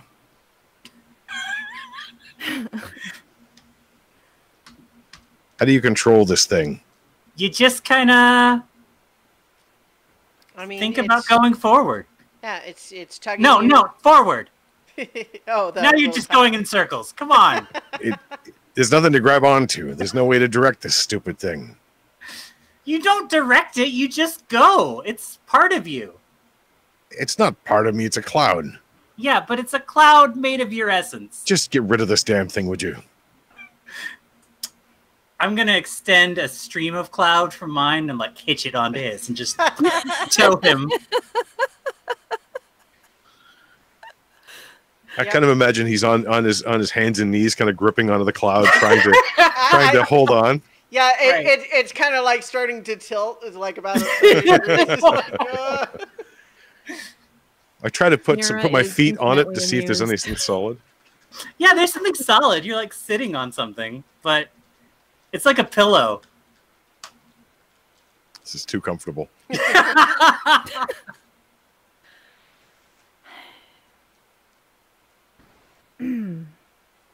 So we're approaching the structure. Yeah. Is there a front door? I mean, it doesn't seem like it's a building. It doesn't Oh. have a door or windows. It's basically like a stone outcropping. Ooh, an obelisk. Yeah. Is this where the staff seems like it wants to be? Yes. Well, this is the right place for the staff, even if So she's do we- not right here. Put it on top of it, or... Oh, wait, we did... There was talk of moving things. Do we have Yeah. to move this to get it in the right spot? And it's more of the mistress of the dark and any people who might be here. I mean, there doesn't seem to be any people here. She's probably everywhere. Gonna hazard a guess and say that we probably have to touch the thing. The stone? Just- Oh, all right. And I touch it. Make a strength saving throw. All right. Not my strong suit. Where is that character sheet? Strength. Oh, -2. Before we even get started. Uh-huh. Oh, chaos. So that's a 13. That's not bad. That's not bad. So Probably as, not good enough, but not bad. as soon as Mugen reaches out and touches the stone, you could call it an obelisk. It's not like regularly shaped or anything. It's irregular like a natural stone, but it does stand there like an obelisk. But as soon as Mugen touches the side of it, the hand just goes right into it, like it's not there. But then Mugen is immediately sucked inside. Oh, he pulled an Alaric. Oh, right, yeah. Does Alaric come with me since we're tethered? Well, how about this? Make a dexterity saving throw, Alaric.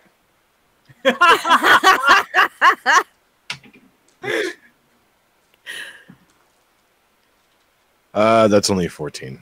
Okay. I think that the cloud goes with Mugen.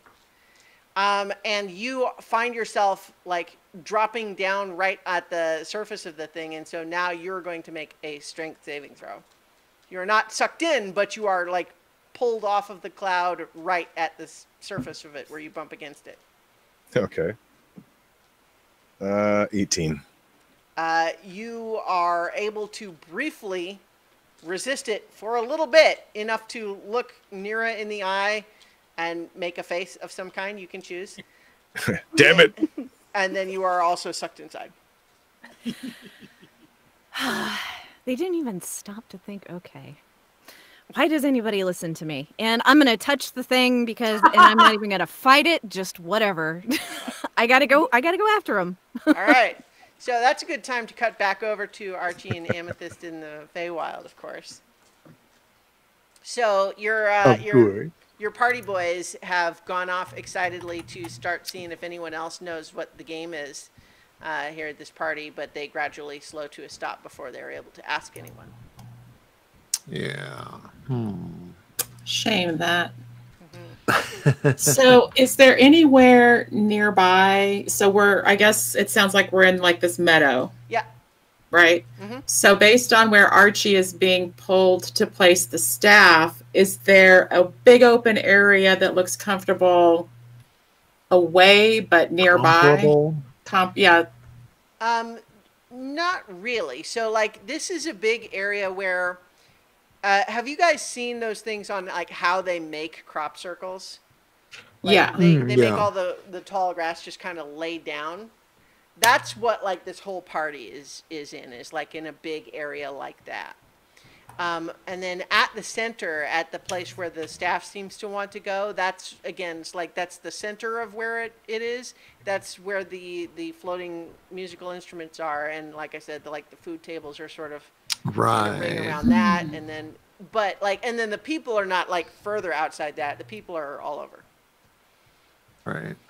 But they're all inside this like set area. Yeah. Big yeah. is the area? It's like maybe 100 yards across. It's it's pretty big. Okay. So if we could clear an area similar size. Yeah. What do you have that can do that quick? I mean, there's fire, but that's messy. I mean, we've got plant growth. Can we coax it to The reverse? lay down or DM, is there an alternate plant growth or a way to cast plant growth that does the opposite? So I'm going to go ahead and say no. Yeah. Because that's The anti-plant, would that be the roundup spell? Right. Now, there are actually spells that do give you influence over what plants do, but that's not what plant growth is. Yeah, I don't know if I have anything like that armed because I didn't know what we were coming into. Yeah, there's just speak with plants, like I think gives you some influence on that sort of thing. I mean, we've got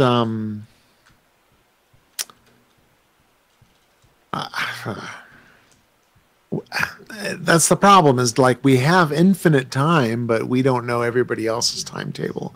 Yeah. I'm willing to put in the work. I can To clear the summon my area. mount and get some wood, and you can summon some beasts of burden, and we can knock out another circle, and Yeah.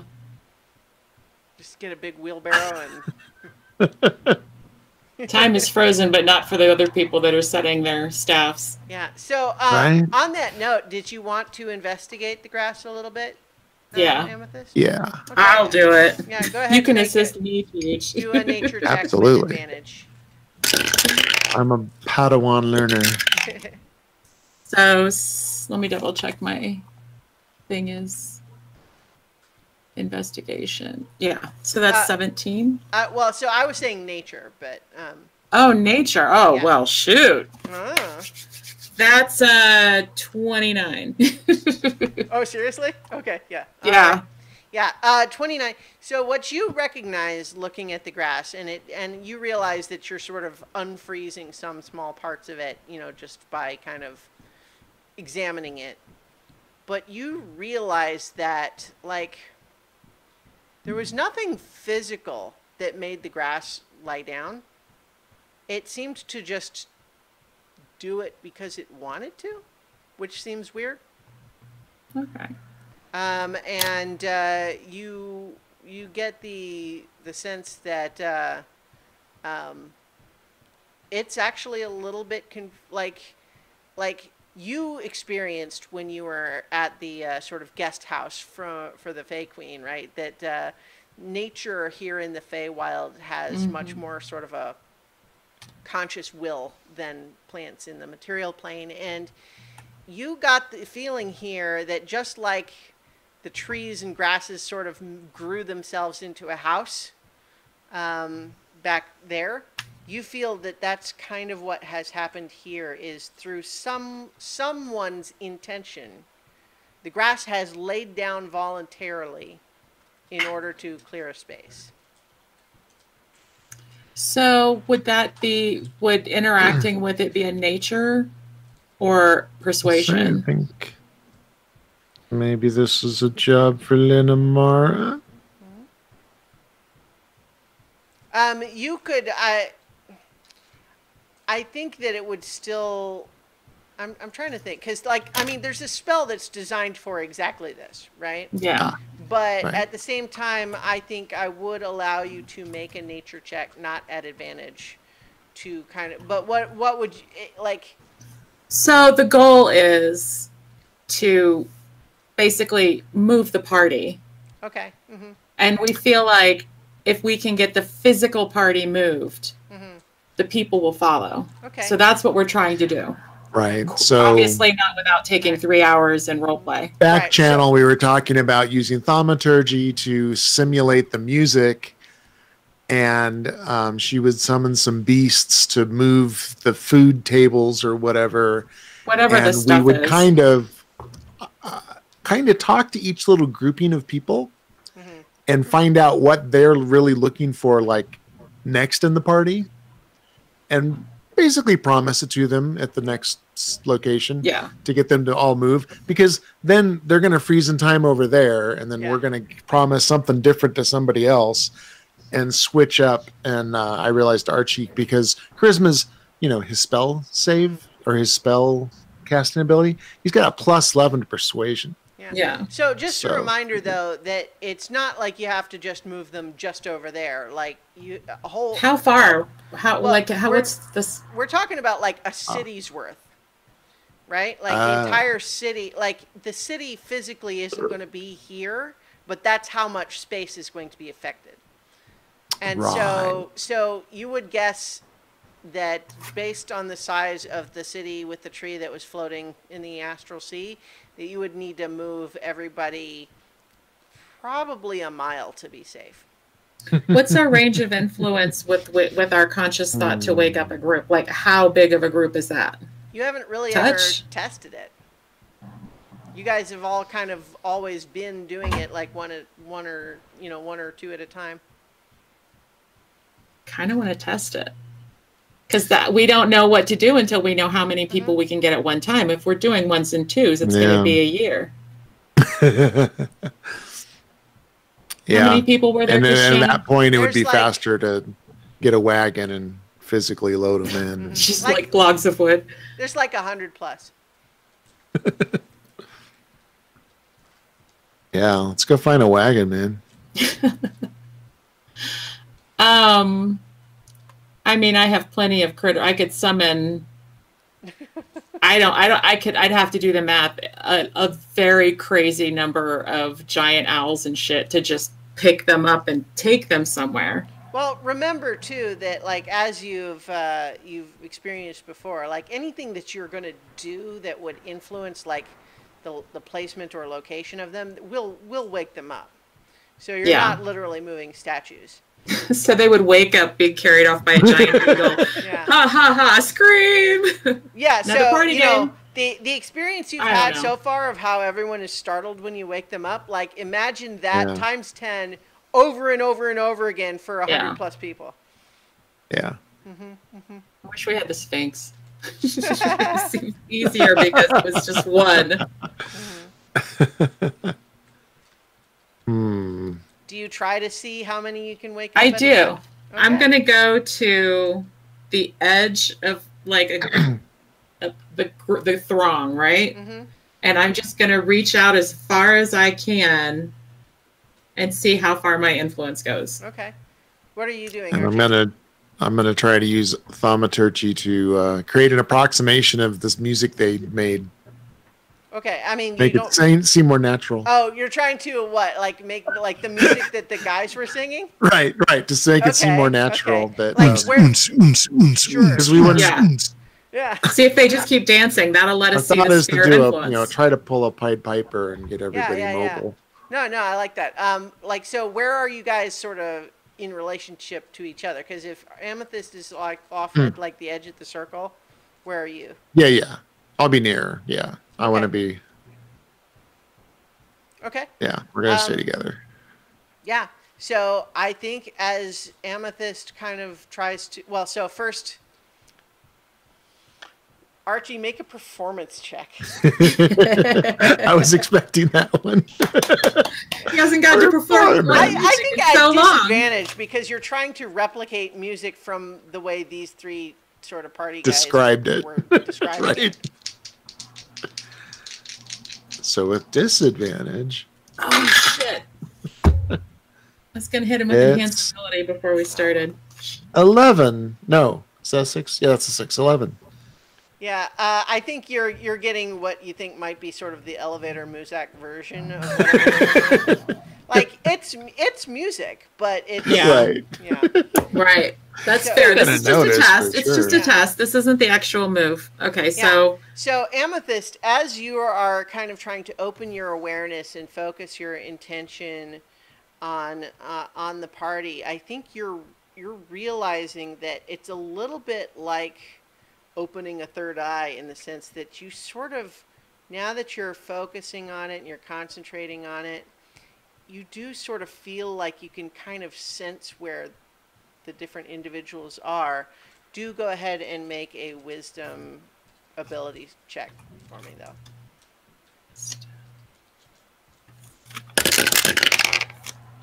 oh.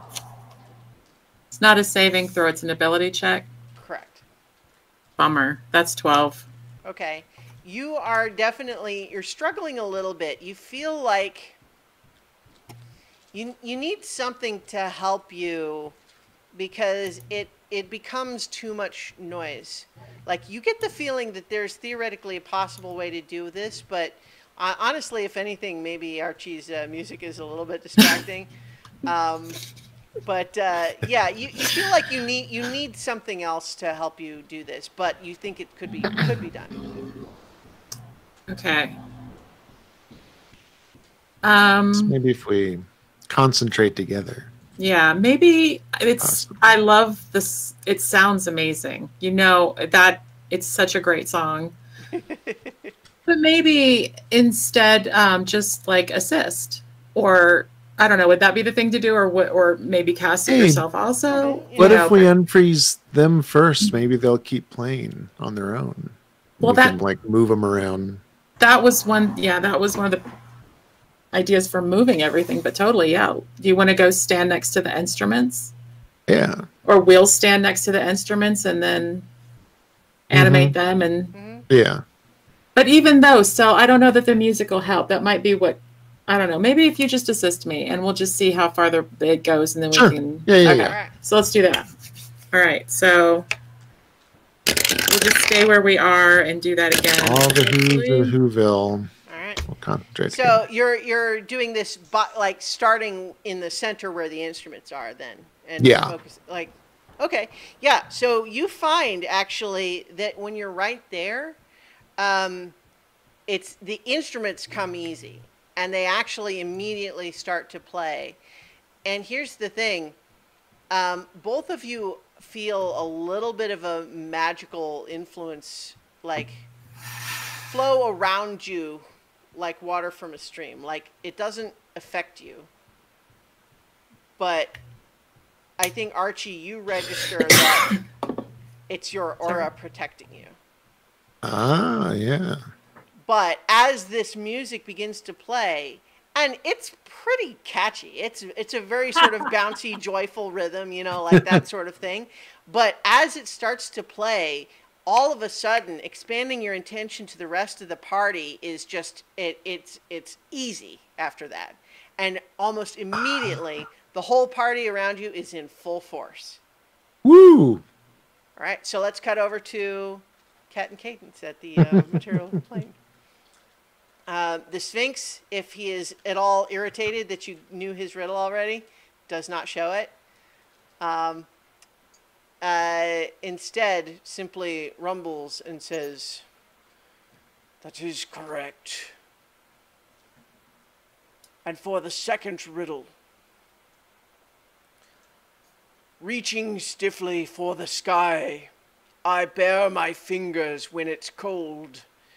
In warmth I wear an emerald glove, and in between I dress in gold." You're a tree, man. That is correct. I just look at Cadence. Damn, girl, you good. I love the tree. I mean, come on. I know about trees. Yeah, man. Holy cow. Okay, yeah, correct. We might as well just stay on us for a minute because she's going to guess the next one right away. So, this last riddle will tell the tale. The cost of making only the maker knows. Valueless if bought, but sometimes traded.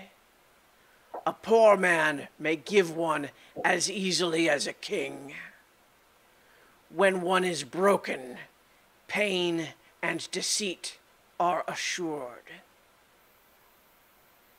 A promise. You got that one. Because I was going to guess that too. Yeah, dude. Yeah. Teamwork. High five. The Fist bump. eyes glow, and the Sphinx stands. Ooh, there, big fella. You have passed the trials. You are the life bringers prophesied.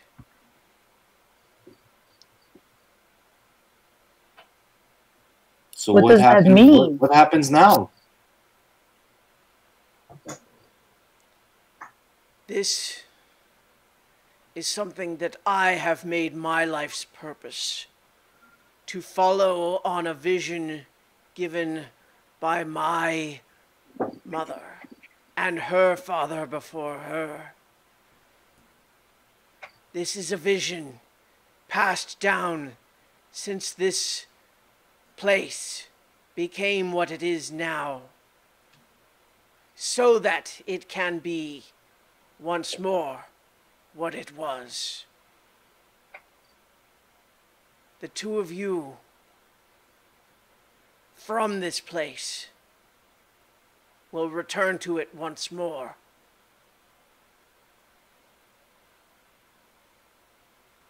Yeah. We've been trying to get here for a really long time, let me tell you. Thank you. Thank you. I do have a request. And here it comes. The people of this place have not been here for a long time. If they are returned to a world that they do not know. They will require protection. Of course. My request is that I be permitted to provide my own.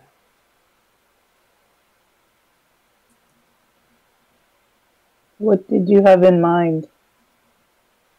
Protection, such that I am able to give. You mean you want to be the guardian of this place? I would not be the only one.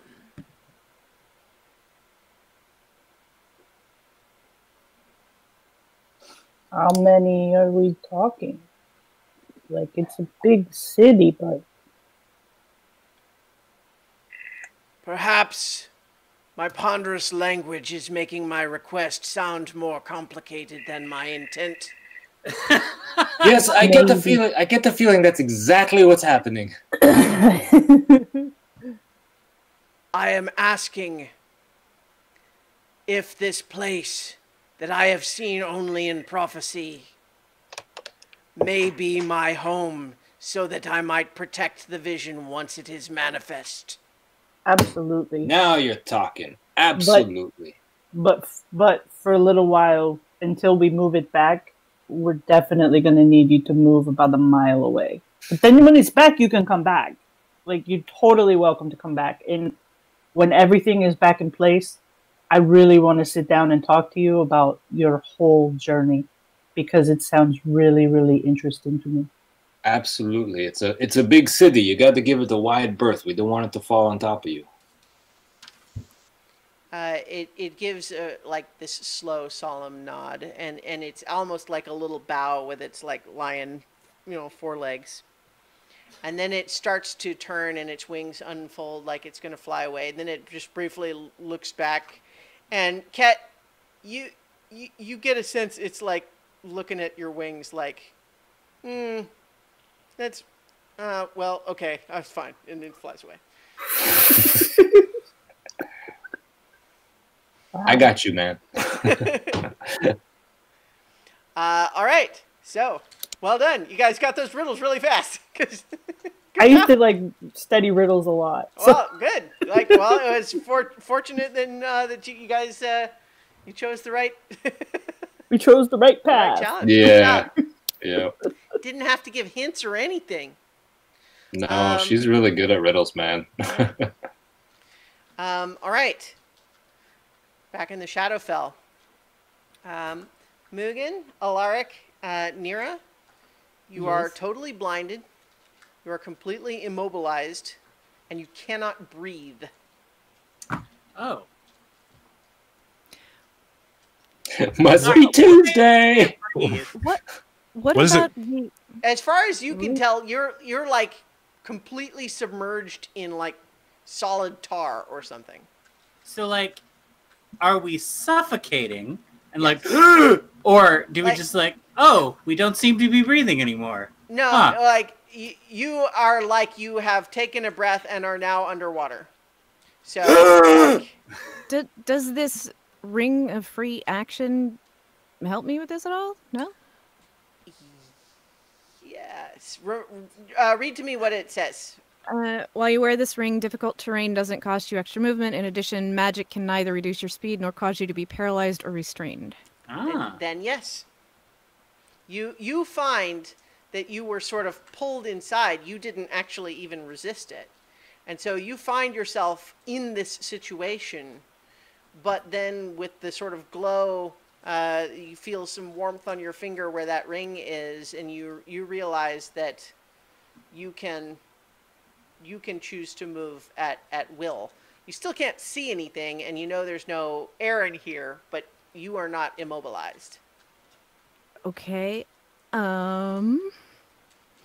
There's no air, so if I can't breathe, then a lot of spells are out. So is it not moving at all, or just, like bound up arms and limbs to the body? I feel like imagine being in thick tar. It's not that you literally cannot move a muscle, but you can't get anywhere or do anything. You're struggling in thick jello gooey blah. And can't speak, I'm assuming. Is it possible for me to grab them and move forward, whatever direction I'm pointed? You would have to. You don't know exactly where they are. You can't see them. Okay. Well, I guess I have to find them. As far as speaking, for spells, there's essentially there are rules for this that's based on your Constitution modifiers, like how long can you hold your breath, and so it would be several minutes. But if you want to, you could use your held breath to say something or cast a spell. But at that point, you have much less time before you would suffocate. Is the staff emitting any light? No. Or if it is, then it is completely obscured. the stuff that's around you is opaque.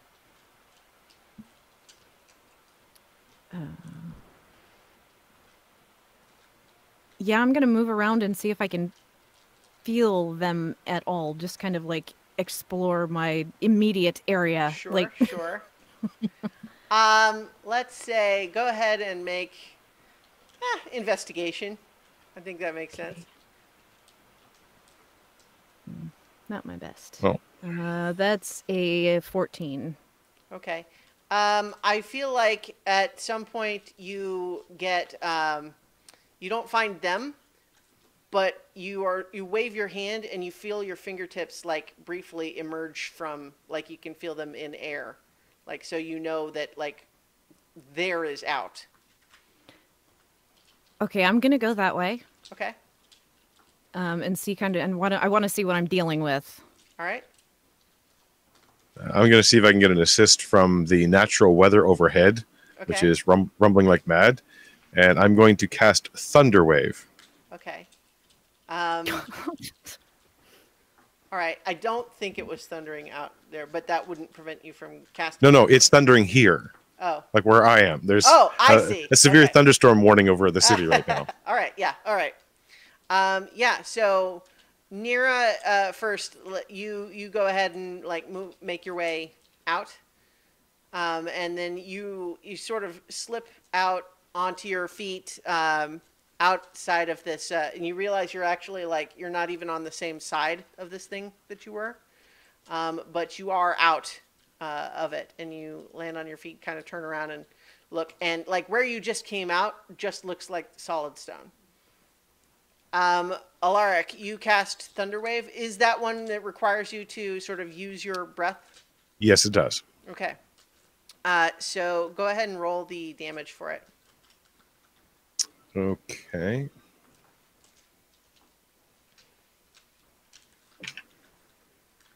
It's only 5 thunder damage. Okay. Oh, they're making a save, actually, if it's a creature. It's not, or at least in this case, it's irrelevant. Well, if it's unsecured stuff, that it just flies 10 feet away from me. Yeah. So here's what happens from your perspective is that briefly you feel this stuff that surrounds you being pushed away, and then it immediately like slams back down around you, and you take 5 force damage, bludgeoning, really, I guess, as it sort of crushes back down around you. Nira, from outside, you hear sort of a little like burble sound. Oh, come on. It's a little more than a burble. Well, it's muffled by all of the rest of this. What about Mugen? Is Mugen got any tricks up his sleeve? Yeah, he's still wearing the cape of the rascal, so maybe just falls into his cape and falls out a portal outside. Okay. Yeah. All right. Yeah. That works. Are you bringing the cape with you? I would imagine. Yes. Yeah. Okay. So, yeah, Nira, I think you see the hear like a gurgle, like sort of rumbling gurgle sound come from the rock, and then all of a sudden behind you, where does this portal take you outside? Would you like have been up in the Probably air? close to where Mugen was standing before. Okay. Because that's his frame of reference of the building. Yeah. So all of a sudden, in this strange sort of teleportation, it's a bit of a modification on the cape that you have. You see Mugen, sort of poof into existence where he was before. Whoa! Okay, I'll admit it. I shouldn't have touched it. I'll I don't admit know it. why you listen to me. You didn't tell me not to touch it. Yeah, I know. I said I think we should touch Wait, it, and then you just did where's it Chuckles? without even like. Anyway, Alaric is still in there. Oh no! Since I can kind of move around, I'm going to take a deep breath and go back in and see if I can. No, get wait. him. There's got to be a What? better way. Could I? All right. Before that continues, Alaric, you are in this, and you're definitely feeling now that your lungs are empty, and everything is like not that it wasn't urgent before, but it's, worse now. You are feeling this sort of this pressure all around you, and just this darkness. And there's a moment where it crosses your mind like that, like this is almost like it's oblivion, right? You almost for a moment are sort of realizing, like, are you really still even in your own body and alive, entombed in this, or is this what it's like when you're gone? Or what has happened? You feel like you're starting to lose your sense of what is it that's actually happening. And in that feeling, you hear in your head a voice saying, "It is unwise for you to return to this place." I can't speak, I guess, but I'll try to answer in my mind. I had to. I had to make things right if I could. Apologize if I could. Make sure no more harm comes to you.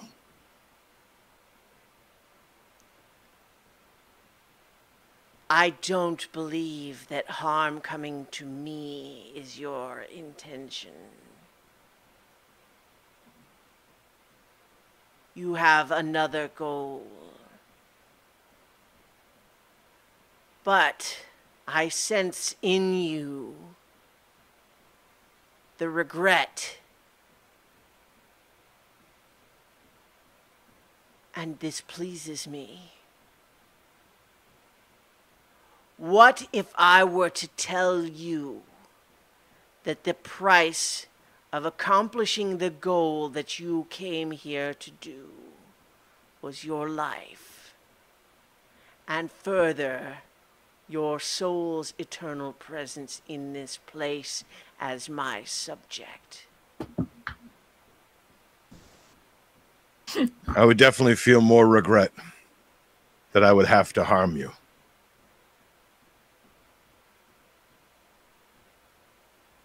Perhaps I should just keep you inside a bottle until I have use for you. I gotta admit, that's fair.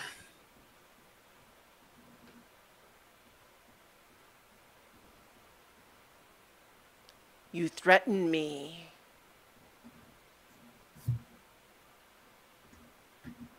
I want to help you. Bigger things are happening than either one of us, even you. And they're going to happen. Neither one of us can change that fact.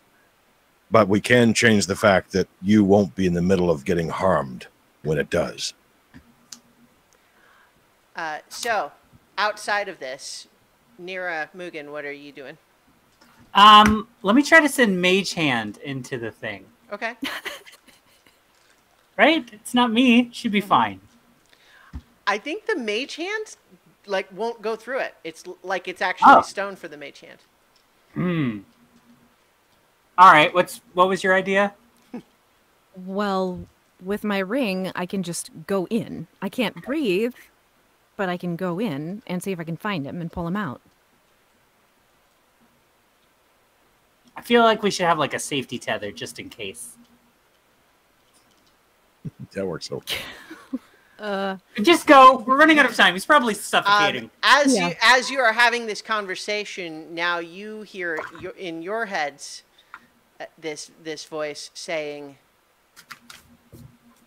"You have come here knowing what was done to me.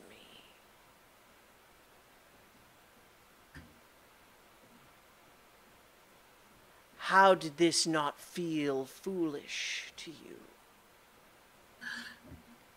To be fair, a lot of the things we do feel very foolish, and we still managed to come out on top. So I guess we just thought the odds were in our favor on this one. I mean, honestly, I was just... Look, I wasn't really involved in like what I sent you back here. In fairness. I wasn't even there. Just trying to prevent any more harm coming to you, because honestly, you just need to move like, I don't know, like a mile that way, whatever way you want. And that's it. That's all we need. It's pretty simple. The Fey Queen's ritual would not harm me. I would simply prevent its functioning. Right. Yeah, then that's a problem. However, it is a mixture of things that I feel for you, elf. Because while it is true that eventually you released me from my compulsion and returned me here, that was only after a great deal of travel where you kept me imprisoned, intending to use me for your own purposes, as though I were but a servant to you. In fairness, wouldn't you have done the same thing? Is that what you think of as fairness? Well, no, I mean, we were going to put you back regardless. I'm not the one that whisked you away in the first place. A puppet to be commanded. You meddle with forces that you did not know. However, because you are immortal, I can forgive some indiscretions, but not without cost. I would see this ritual performed. But what if I were to tell you that the dwarf is my price for it? That's gonna be a no. Yeah, do we have an alternative price? Let's bargain a little bit. Can we haggle? Make your offer.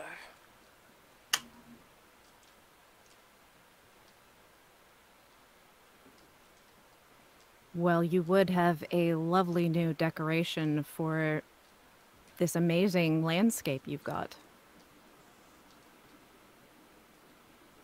In putting the tree back. I mean, I don't know exactly what it's going to look like, but it's going to be something pretty special. I have already named a price for allowing that to happen. You wish it more than I.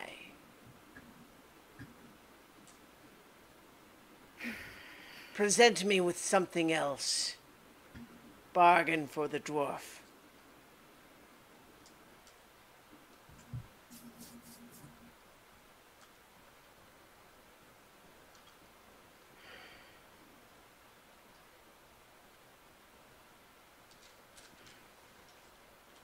Mugen, you got anything?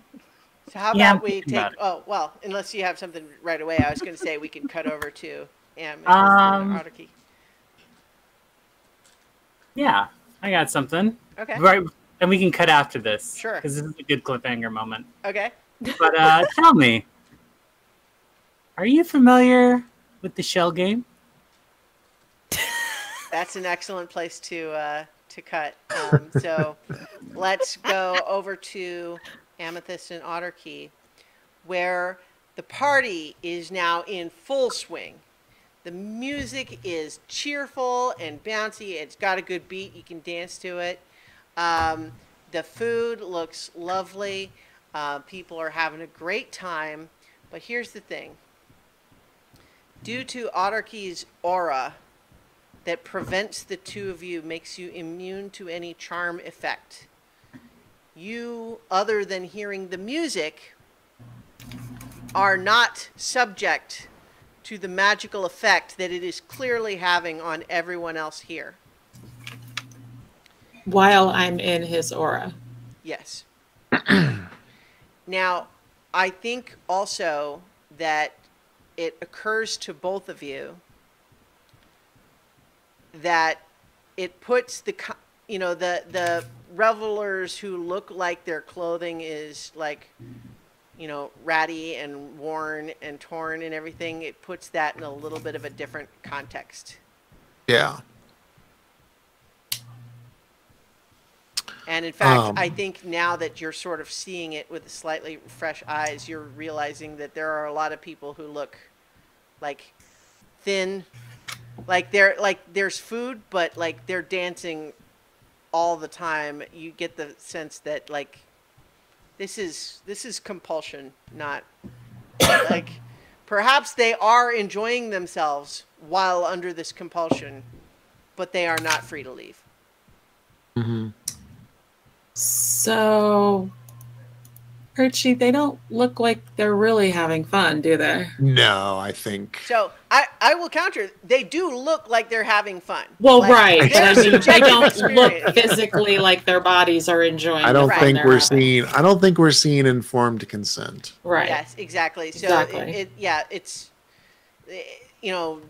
they are definitely in a position where their subjective experience right now is that they're having a good time.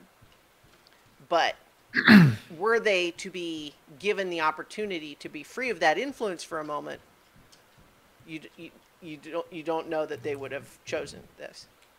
Sure. So we can just stop focusing on the instruments and they should quiet, right? See if that releases everybody. Well, we suspect that the instruments are what's helping, like, amplify our, Persuasion. being able to keep them unfrozen. I'm thinking perhaps Plan B. Maybe we trying to dispel the instruments. I have that. I don't know if you have it on mine. I don't have it prepared. Okay. Then I'm going to try it. Yeah, I'm going to try to dispel. Before you do that, let me just give you a little boost. What does that use? Is that wisdom or? You're going to make a charisma check. Okay, right? So I'm going to cast Enhance Ability, which will, for charisma, it's like Eagle's Splendor or something. Advantage. Yeah, Eagle's Splendor, you have advantage on charisma checks. And that lasts for an hour, but it's concentration, so it'll drop. Yeah. Yeah. Okay. Yeah. Which will help if we need to persuade them of things too. Sure. But so I can do level 5. All right. It actually doesn't. Well, okay. So yeah. Do whatever you want.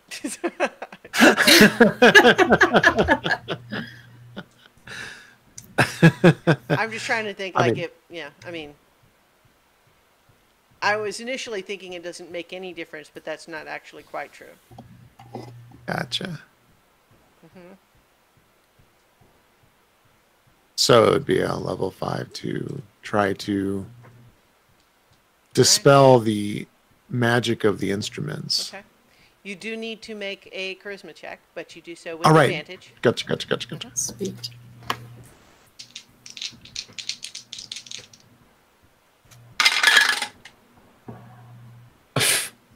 Uh, 11, 5, 16. Okay. DC equals 10 plus the spell's level. Okay. Yeah, so you the instruments sort of briefly sag, but then resume their playing. You feel like that it wasn't enough. Interesting. Amethyst shoots him with Produce Flame. What just like hits the Yeah. Just fireballs him. Yeah, just roll damage. So there is a lute, a drum, a violin, and a flute. Are you focusing on any particular one, or?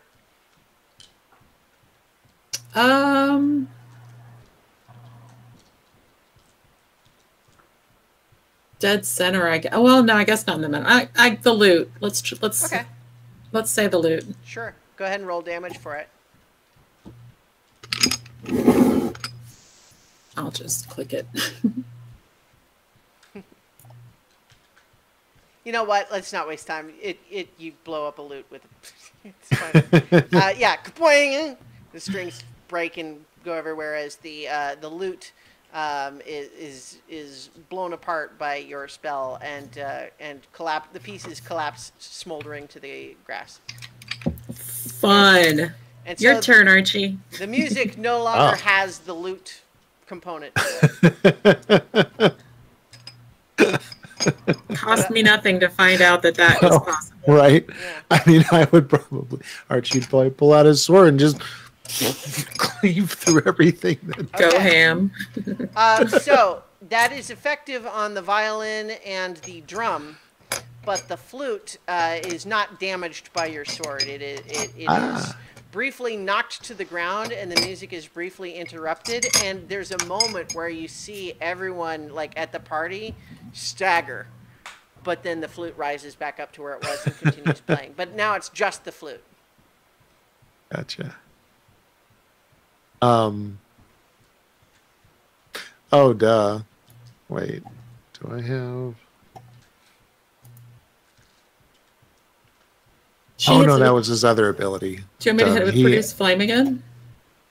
Yeah, go for it. Yeah. It is unaffected by the flames. The flute does appear to be different than the others. So... Yeah, I can try to dispel magic again. Yeah. You still have advantage. Easier target, maybe 24. Okay. That does the trick.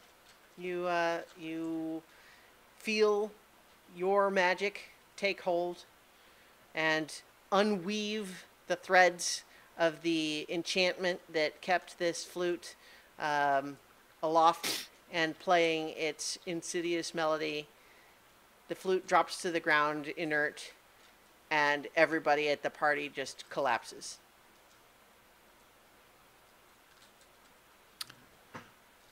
Wow. I think...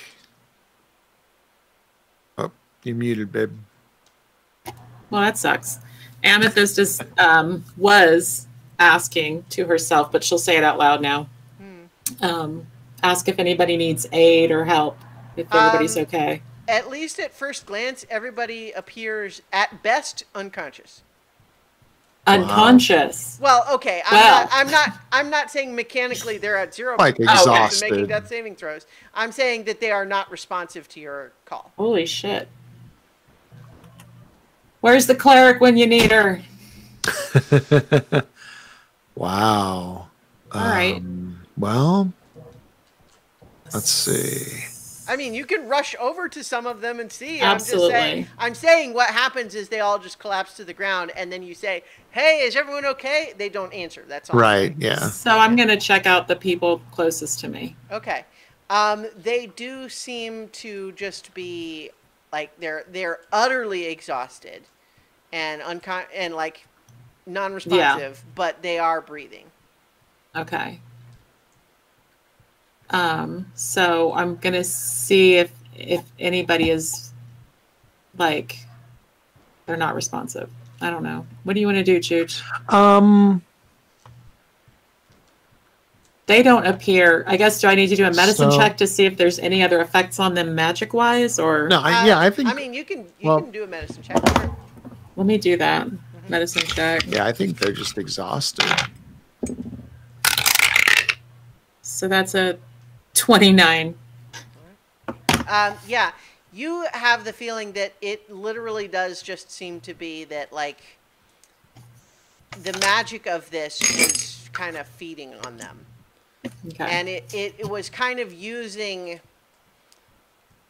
It was using its own magic to sort of keep them going so they didn't just die quickly, like die of thirst or whatever, but... It was feeding on something else from them that now that they're sort of released, they're just really exhausted. You think they would be fine with enough rest, but right now they're in rough shape. Yeah. I'm gonna think I'm gonna walk through the crowd. Mm-hmm. Combination of two things. So one, I've got my aura of vitality, Mm-hmm. but I've got multiple spell slots to keep it going for multiple Okay. minutes. Sure. And it's basically as I pass people, I can touch them, and as a bonus action, heal them for 2d6. And then I also have my 100 points of paladin healing. Yeah. So I just kind of want to walk through and just touch everybody I can Yeah. with encouraging words and a smile, like, we're all going to get through this. We're going to be okay. You're all right now. That just works. It works. You are able to bring them around, and they're still tired. They're some of them are disoriented, but you are able to bring them around, and they're able to get up, and several of them begin to thank you, and they thank the both of you, and there's just they realize that they've been freed, and so Otterkey just is sort of radiating this healing energy. Yeah.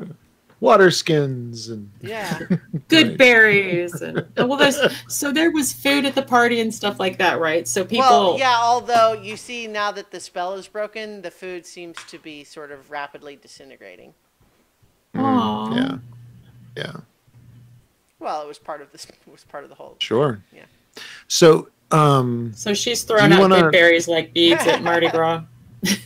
No tits required. You get a good no berry. tits required. You get a good berry. So we'll just go ahead and say though that like it takes a little while, but you are able to sort of get everybody recovered to the point where they're going to be able to start figuring out what's next, where they need to go, and you can have them sort of move where they need to move to be out of range for this effect. Yeah. And they're enormously grateful, but many of them are also eager to try to get back to where they wish they would have been, right? So well, Amethyst is conjuring animals. If anybody's not native to this plane, and I can give you a free banishment trip out.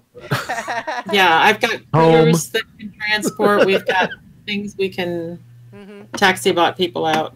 Yeah. You don't resist, I promise. It's an easy trip. You get a banishment, and you get a banishment, and you get a banishment. And you get a banishing smite! Yeah. Sorry, like this will work, but I'm sorry I do have to hit you. I'm sorry, I would have done it like the other guys, but like there's a lot of You're probably going to be unconscious on the other end. But yeah, so ultimately, without necessarily needing to go through all of it, you are able now to clear the necessary area, and you saved all of those people. So let's go back to the Shadowfell, and the Mistress of the Dark has heard you mention the shell game, and there's a pause for a moment, and then the voice says,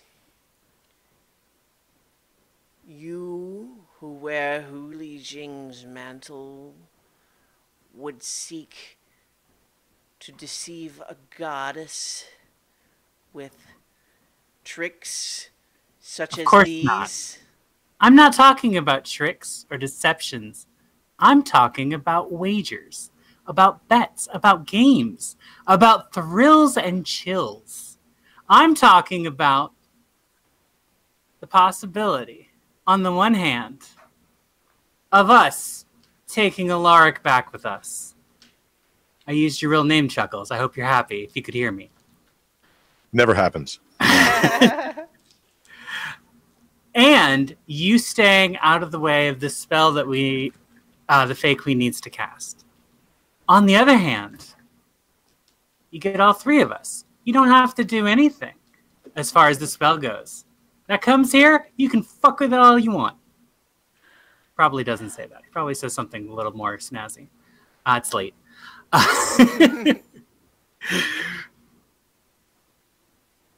So, If you win, if you can truly beat the game master, then look at what you gain.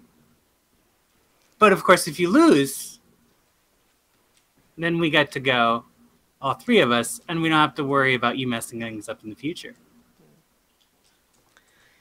So while this is happening, inside with Alaric in there, I think you're starting to feel blurry with all of this. You know, I've got a desperate collection of actions to try, but that's about it. Okay. So where are you at with that? So basically, where we left this basic idea, like, you know, we're still in, possibly from your perspective, in the range of what if you're the price to let it happen?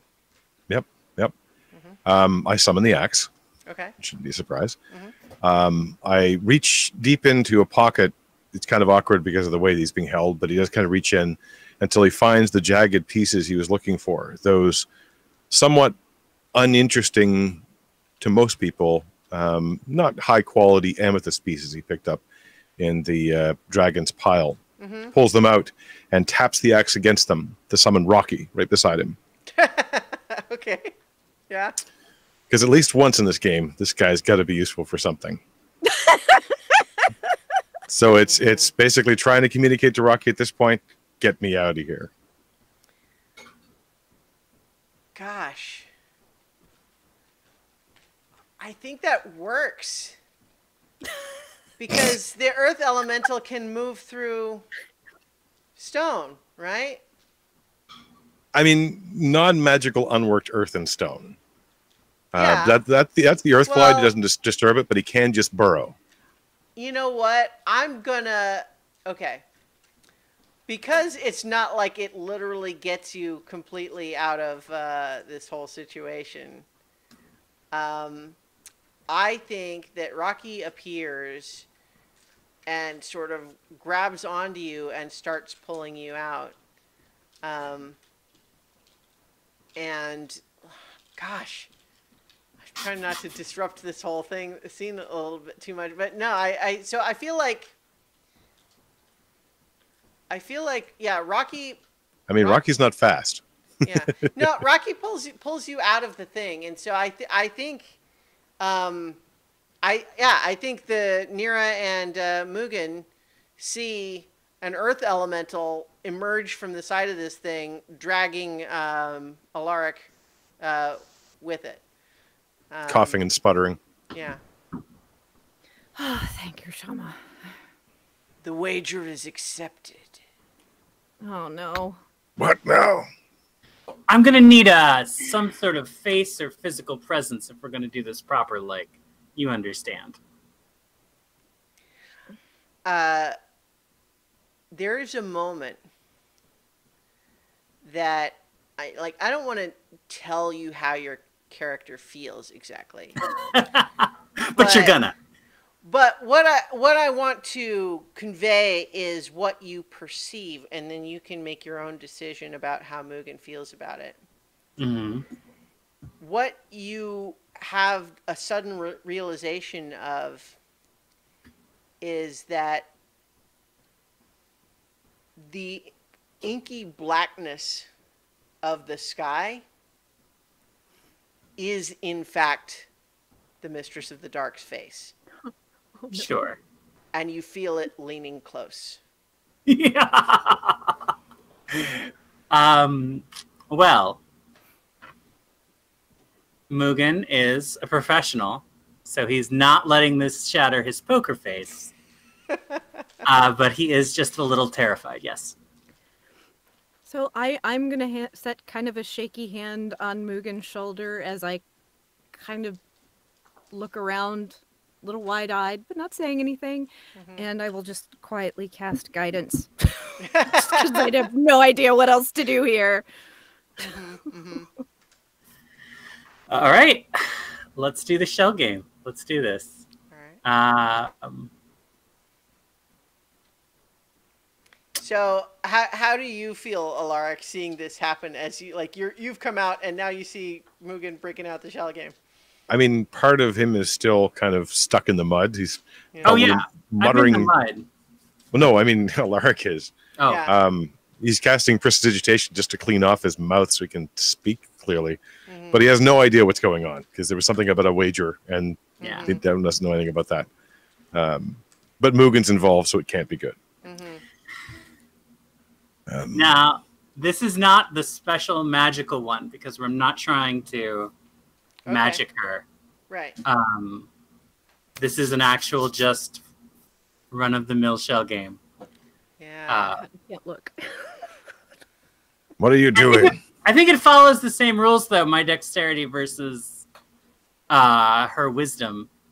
Oh no. Let's see. Or let's see, what was it before? Hang on. I think what we had said before is, I mean, it's wisdom to follow the, Shell game. Well, whatever. Wisdom savings throw. Wisdom saving throw.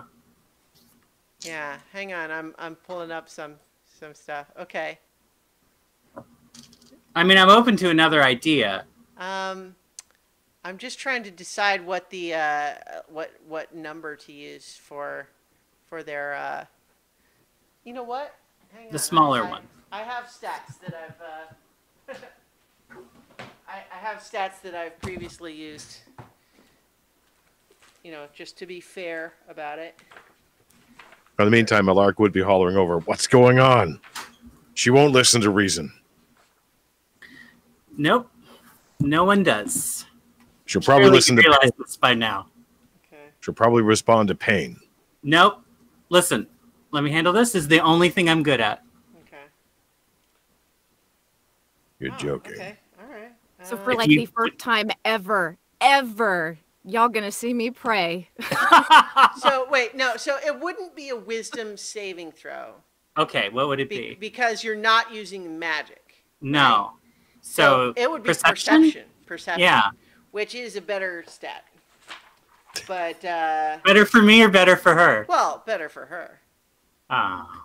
Yeah. Praying. And don't forget that extra D4, Mugen.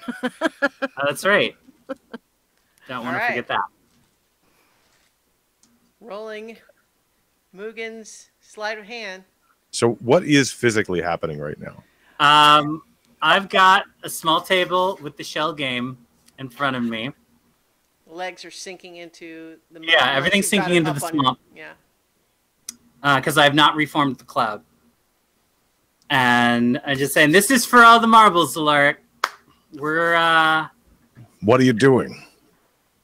what I always do. Pray. You're joking. Hasn't look at it this way. We'll be spending a lot of time together if I lose. All right. I'm definitely going to pray. Here we go. All right, so that is a 36. You beat her. She got a 31. Holy crap! So which shell is it? So we had let's roleplay this. Come on, this is great. All right. Well, so I'm just trying to think. So, well, okay, you're doing the patter then, right? Yeah. Then keep your eye on the P. There's the right shell, the left P, the left shell, the right shell. Which shell are you looking for? Are you looking for this one, that one, this one, this one? Which one? I'm not going to bore you by doing this the way I normally do, where I continue the patter. I'm just going to lay them out here now. May I offer something? I don't want to put this on you, but I like the idea of it. Uh-huh. That the Raven Queen, or not the Raven Queen, sorry, the Mistress of the Dark, basically says the P is not under any of the shells. It's in your hands. Sure. But I like the idea. Like you've got both your hands up, and you say like. No, that's great. If she says there's no P, that's perfect. Yeah. It's like, oh, you would doubt me. You would doubt that I, Mugen the Magnificent, hero of legend, bearer of the mantle of Huli Jing, would tilt the game in a way that would be against the rules? I'm hurt. I'm shocked. Just And I not ask you to against look the- under the middle shell. The middle shell, as far as you can tell, turns over by itself. And there's a P there. There's silence for a moment. I said I wasn't going to deceive you. And I am heartbroken by this lack of trust. The irony, of course, being that you did by not deceiving.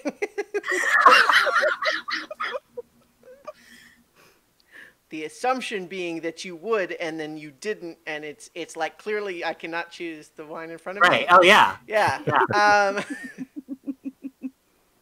So I think, yeah, for a moment, there's just silence.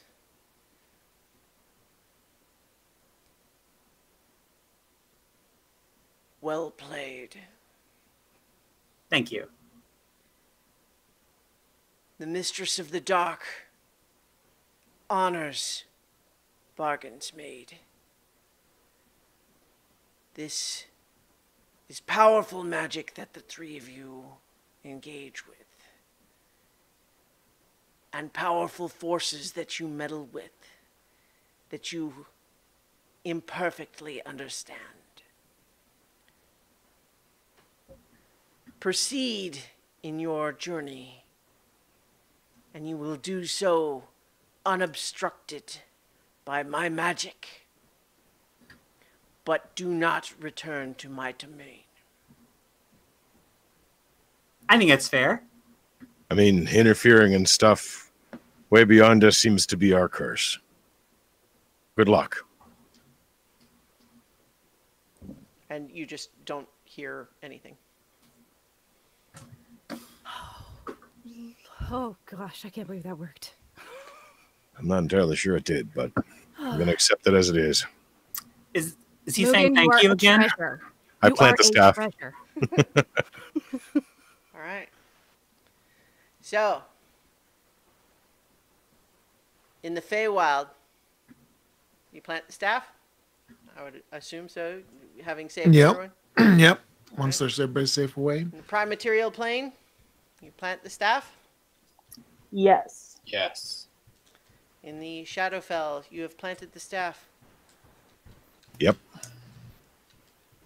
All at once, all of you perceive the planes in a way that you know that your ordinary consciousness couldn't even conceive of. And in fact, you realize, all of you, that you are not even yourselves as individuals. You feel all of yourselves in a sort of soup of consciousness, blending together in each other's company, but also in a very real way being each other, seeing the planes as though from the outside, layers, positive energy of the Feywild, the negative energy of the Shadowfell, compressing over the neutral physicality of the prime material plane. And through each of them, a golden spike of light pierces each of the three planes.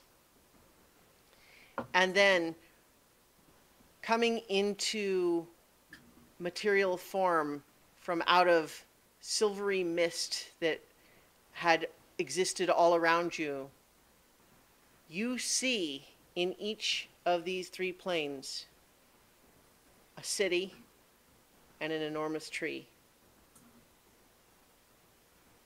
And it's done. And that's where we'll stop for tonight. So, Oh. Yay! congratulations, Ooh. everybody. So, that's where we'll leave things off for tonight. And so, we'll be back next week for more adventure on so many So levels. many Levels.